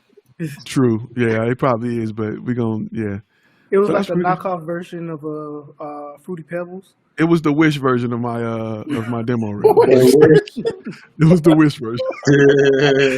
and look, and listen, I'm not in, you know, if you see it, I'm not intimidated. It doesn't bother me. What bothers me is I know the person, and what bothers me is I offer everything so that the next person can. I teach you how to think so you can look at your situation and create something that works for you in the same way, right? To just copy me is like the ultimate lazy. One, I don't want to invest in the course. I like you enough to copy you, but I don't want to learn what it's going to take for me to be successful. I just want to copy your stuff.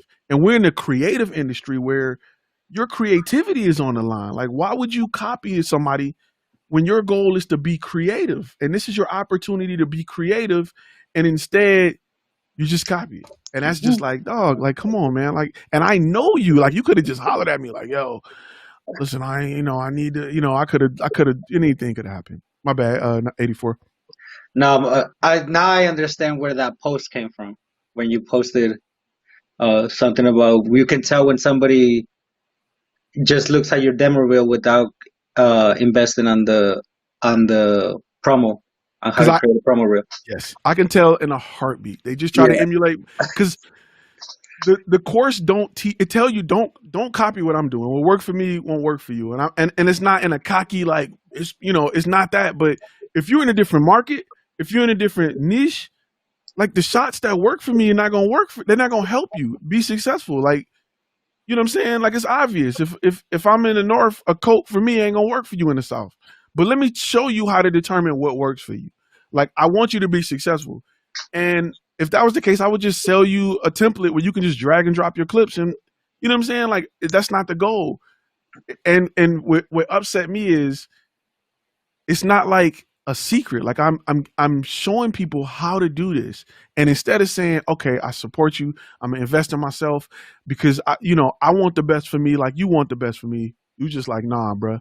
You open with a drone shot, let me open with a drone shot. Your next shot is a car, let me put it in a car. You know what I'm saying? Literally. You showed your logo twice, one at 1 minute and 6 seconds, and then again and it was just like, dog. He's in Dallas? Yes. Damn. Up the street, bro. Like, around the corner. Like, yeah, like I've worked with the guy. I know the guy. It's not like somebody that's on YouTube that I've never met that's like, yo, I'm here in Kansas. I just liked it and was like, blah, blah, blah. It's a guy that I know, fam. Like I know the guy. So That's cold. that's what hurt even more, but you know, it is what it That's is. cold. Yeah, Hey, he came in to Chicago with a Florida jacket, not knowing that Windy City need their own Chicago They need jacket, it. basically. Facts. Like you just, you know what I'm saying? And you telling them like, let me tell you what coach you need to get. And they're like, nah, bro, I'm just going to copy off that one picture. But that picture is in the summertime, bro. Like, what are you? So, you know, it's just, you know, I got some stuff working, and the goal is not, I'm not even going to reveal it because the goal is not to throw somebody under the bus or shame somebody. There's no threat to me. If we both apply to the same job and they get to watch it, they're going to be like, oh, well, it's obvious. You know what I'm saying? The goal is to show people that you can't progress in this industry, in a creative industry, by copying people. Word for word, line for line. And you can notice a trend that works, and that's cool, but to directly copy somebody will backfire on you. My bad. What'd you say, Frozen? Now, is this what you were referring to on Tuesday when you said you don't necessarily have to have a demo reel that's exactly like yours to be efficient? Yeah. Because you know, my demo reel encompasses my past, right? It talks about my military background. It talks about the companies that I work for and how I came about, as well as what I do. It talks about those things, right? And if your background or past ain't mine, how does that apply to you? You know what I'm saying? How can you have a military term as something you live by? You've never been in the military. You know what I'm saying? Like, I'm not from LA, so I'm not going to have a LA feel to it. Like, I can't, you know what I'm saying? Like, so what works for you in New York won't work for you in LA. But my goal, because I want you to be successful, is to teach you how to look at what you have, what's around you, so that you can kick ass in your market. You can't just pluck my story and be like, yeah, and I did this, and here's my logo, and I want to be as successful as this guy because I'm using this. It don't work that way. The easy way is for me to, if I just wanted to make some money, the easiest thing for me is just to sell you the template and say, good luck. Just add this LUT and good luck. Hopefully you can do something with it. The hard thing for me to do is to sit down, and even like what I struggle with the master course is to understand why have I been successful in this area? Like, what has worked for me? What point did I go from making 600 a job to 6,000? Like, what did I have to do to get there, and write it in a way where you can understand it and use it in your situation? You know what I'm saying? Like for me, when I started taking my color scheme serious and making sure all my reds were the same and my logo was on par with every other aspect of my business, I started getting taken more seriously. My emails open rate and reply rate went up 5 or 6%. When I started sending them at a certain time and started incorporating things like MailChimp so that I can include your name in the subject, my open rate increased 8 to 10%. And with that, those little 3 subtle things in my email open rate, you know, increased by 40%. I was able to get 10 more jobs a month than I would normally get had I not done that. So how can I write that up in a way to make sure you understand the value of that? And I can teach you, you know, why you need to do this for your company, and not just tell you to go to sign up for a MailChimp account and just send emails. Good luck. You know what I'm saying? But if I can explain to you like why it worked for me and how it can help you, then you can apply it to your business in other ways. I'll give you a great example. Right now, we're doing text messaging, right? Because people are saying, hey, I'm not getting notifications from YouTube. Man, I missed it. I want to be there. So if people saying they want to be there and YouTube is letting me down, what's my next method? I could do email, but people are usually not checking their email in a timely manner where they can jump on a live. However, text message work. Text message is more expensive. It costs money. It's not as cheap as email. But if I got 200 people telling me, man, if I would have known about this live, I would have been there. That's 200 more people that I can get on the live by sending out a text message and reaching them instantly, where they can click a link and go straight to the video. So that's just something that a little tweak that I'm just paying attention to that's working for me. Now I'll probably find a way to implement text messaging with my customer base. It works for Flash from Academy. Does it work for Flash from Media? Let's see. Is it worth the investment? Let's find out.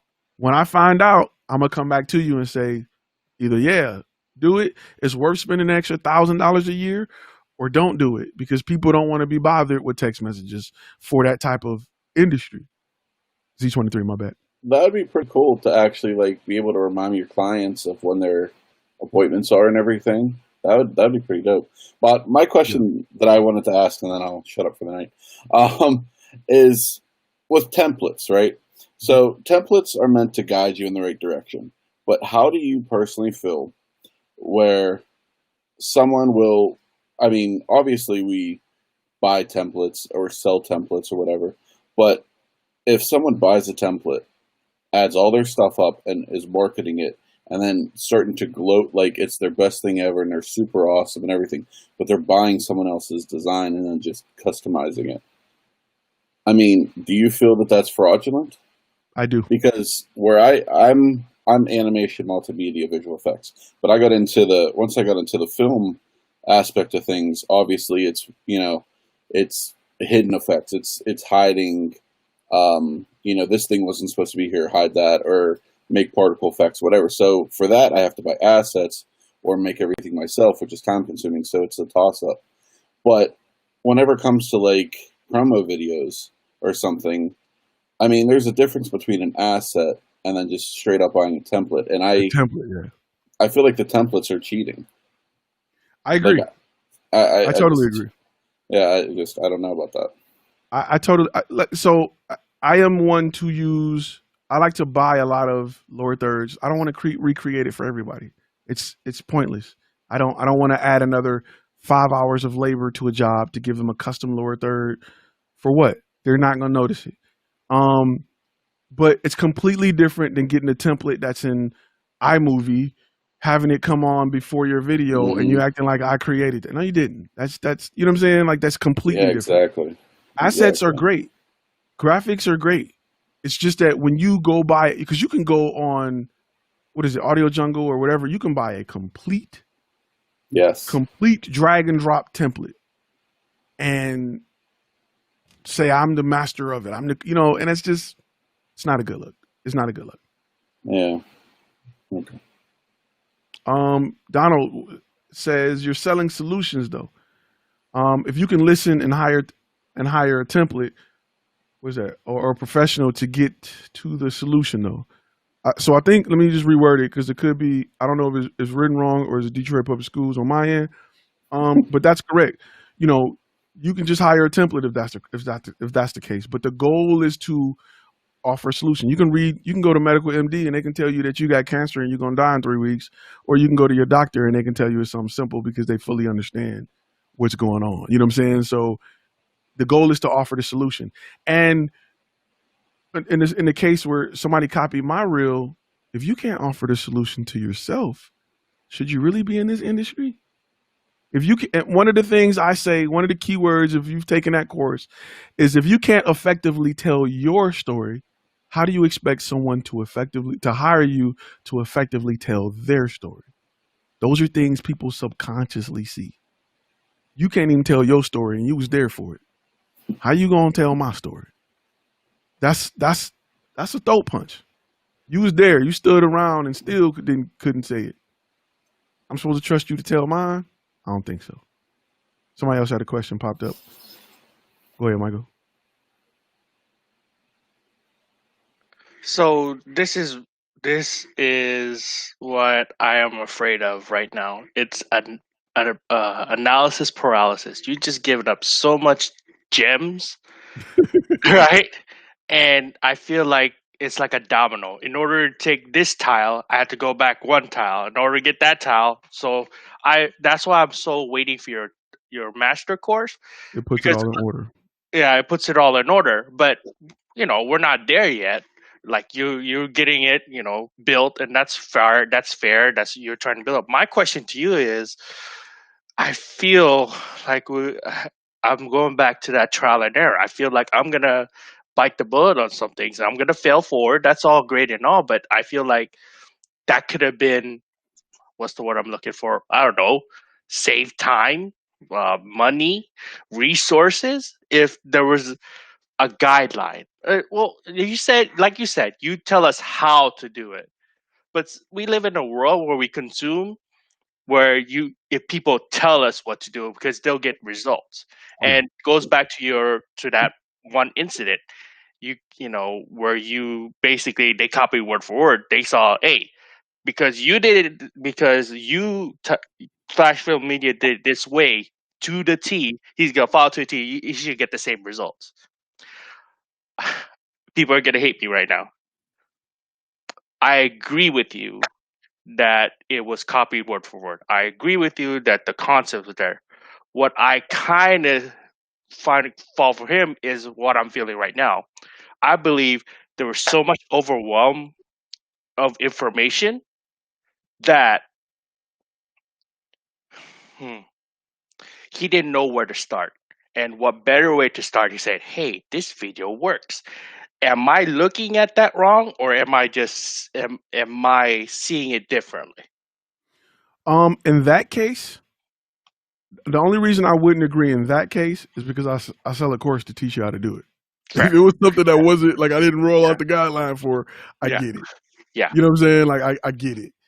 But there's a course for it. You know what I'm saying? There's a course like you know, but usually in other cases I somewhat agree with you.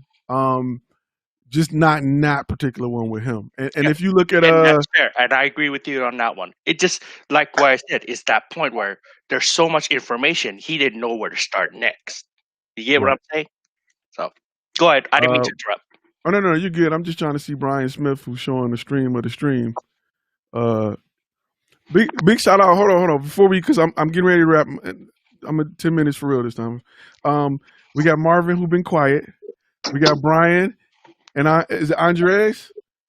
We got three guys that's been quiet, and I want to get them some screen time, and at least hear their voice on this live stream real quick. So what's going on?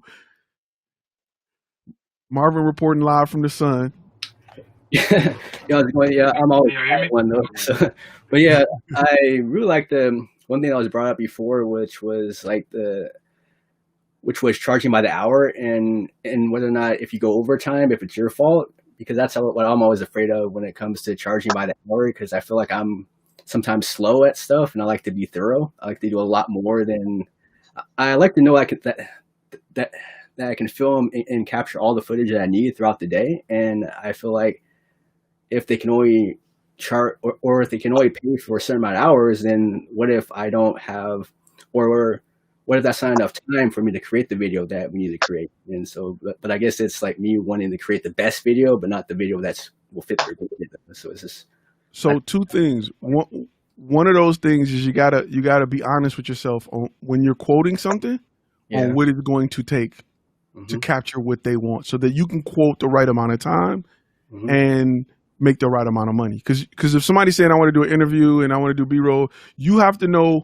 And that's why it's important to stay in that niche and build that experience, because by after that first year, you're going to be able to eyeball it, right? Good dope dealers can eyeball work. Let's be real. They don't need a scale. They can just be like, that's an ounce. You think you're slick?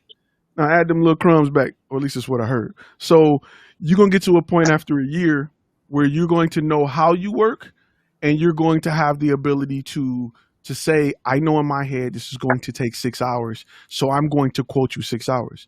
Rule of thumb, anytime you go over, you should be happy to go over, because you're about to get paid. You're about to get paid at a rate that's greater than what you originally charged, and it's not your fault. Anytime you go over.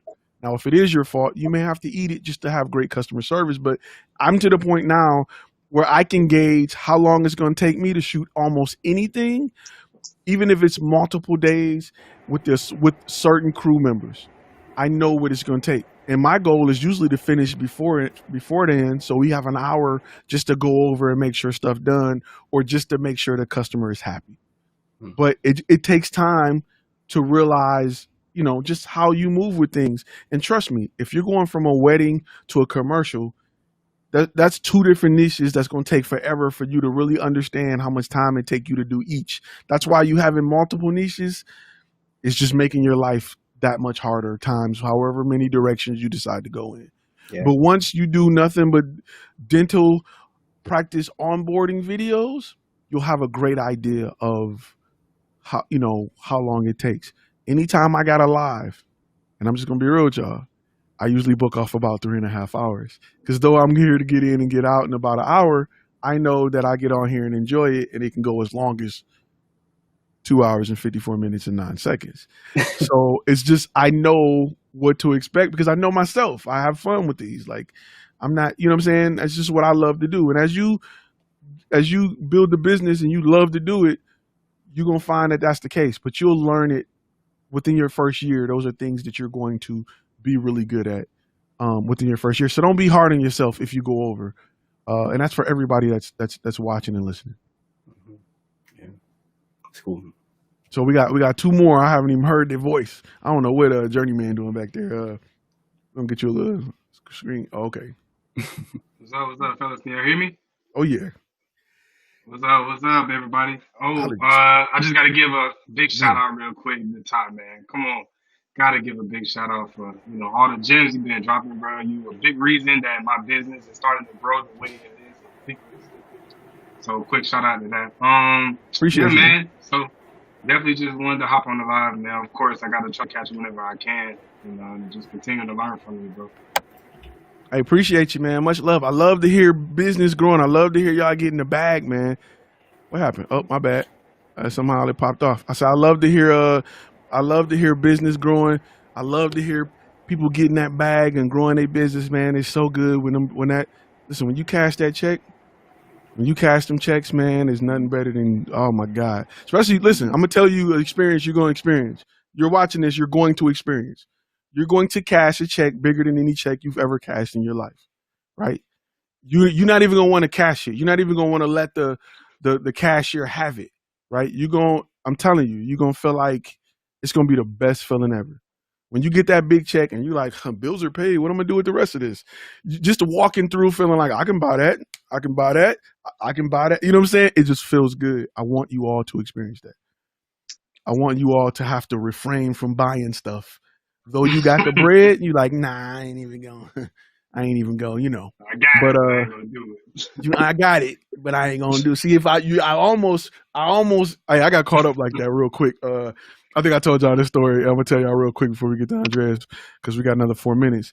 I was, with some friends, and we was going to the camera shop, and hey man, y'all got one of them A7R3s in the back? I bet you they ain't got them. They came out today.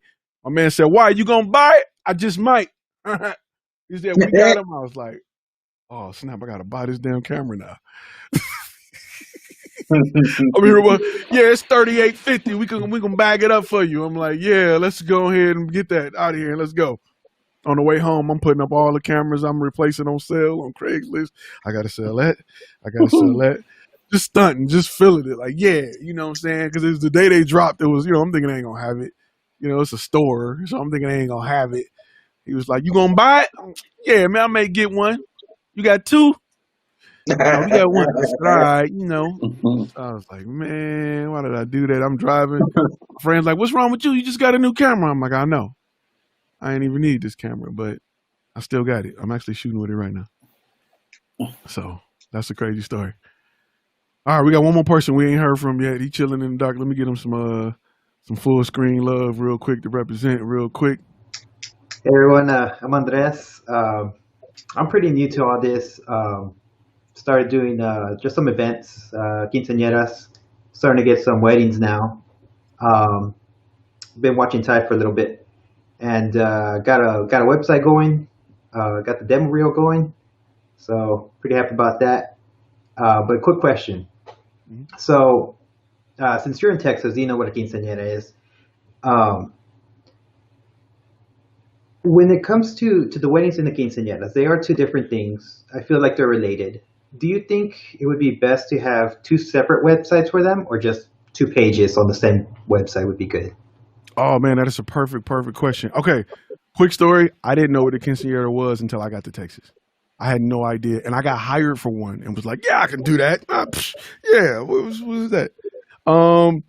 So I think that both can be on the same page. In fact, I've done it. I used to have flashfilmweddings.com, and I had quinceañeras and I had weddings together. I'm gonna tell you another thing to jump into within that niche. If you want to make some bread, go get you a photo booth. Build a relationship with a good DJ And then that way you can offer somebody the whole package, or you got a DJ that's referring you or you're referring them, and build relationships with event planners. Quinceañeras are big in Texas, bro. It's huge. For those who don't know, because I didn't know, and it's cool if you don't know, it's kind of like a Sweet 16, Bar Mitzvah, but it's wedding style ish. It's big like a wedding, but it's for a young girl that's turning 17, I believe. 15. 15. And she's becoming a woman, and it's big like a wedding. You got the first dance, they usually perform, they usually spend all day hanging out. It's big. It's, there are photographers that are charging $2,000, $3,000, $4,000 to cover. So it's something that I was unaware of until I got here. And then I covered like my first two, and I was like, this is straight. Like, and the good thing about them, unlike weddings go to like 2 a.m. This is like 15-year-olds. So this junk is over with at like 10. You know what I mean? And so it's you in and out. Like, I'm gone. So it's pretty dope. Mm. If you were in weddings, it's a good niche to add. But real quick, because we got a lot of people listening and questions coming up, is where's everybody from? So we're gonna go left to right, Brady Bunch style, and just let us know where you're from. Rep where you from. I'm in Houston. Florida. Whoa. Where? I ain't never heard of that place. Florida. Southern accent. That's what's up. Yeah, I'm from Washington State. Still City 412. Pittsburgh. No. From San Antonio. Okay, you up the street. Both of y'all up the street. You in Frozen. Washington State. Okay. Mile High City, Denver, Colorado. South Florida. Florida, that's what's up. Okay. I'm in Dallas, by the way. Y'all probably know, but yeah, I'm in Dallas. I'm right here in Texas. I got to get my hat and talk like this right here in Texas. That's how you got to talk after about 5 years here. Welcome to Ty Flash Film Academy here in Texas, Texas edition. We do it bigger. That's right. You have to do Tuesday's video all like that. Huh? You Do Tuesday's video all like that. My southern audience will grow a lot. People don't believe me because I'm originally from Detroit, ended up here after the military, and love it. I love Texas, man. Texas is the truth. Yeah, I get it, man. I had a guy almost fight me over being from Texas in the military. Don't you say nothing about Texas? I said, man, ain't think about no horses in Texas, man. So I'll whoop you up about some Texas. I was like, man, this guy crazy. 6 years later, I'm like, don't you say nothing about no Texas. Like, I go back to Detroit, like, don't say nothing bad about Texas. No, they think I'm crazy, but it's love. It's love. With that being said, we're going to go ahead and wrap for the day because we had 3 hours and 2 minutes. I promised y'all like 45 minutes today, but it's all good. We got Virginia. We got D.C. So Z23 posted Pittsburgh again. The Steelers going, who they play this week? They coming off a bye week. They're coming off a COVID week. Off a COVID week. Who are they playing? They're playing the Eagles. It's that's Pittsburgh. It's Pittsburgh versus Philly. Eagles ain't doing nothing this year, man. I don't know what's up, But I hope you guys were able to gain something from this, man. I really enjoy these, man. I have a lot of fun, man. I enjoy talking to y'all, chopping it up. I look forward to my Thursdays. If I didn't have so much going on, I would probably go live every day. There was a time where I was going live a whole lot. I had to come up with a schedule because I was on this bad boy all the time. Because, as you grow in this business, in this industry, your circle going to become smaller. You're going to not want to be around people that's trying to get raises and move up in the company. You're going to want to be around people that are trying to grow their business where the sky's the limit and want to talk about this stuff all day, every day. And as you guys can see, I love it, man. This is my passion.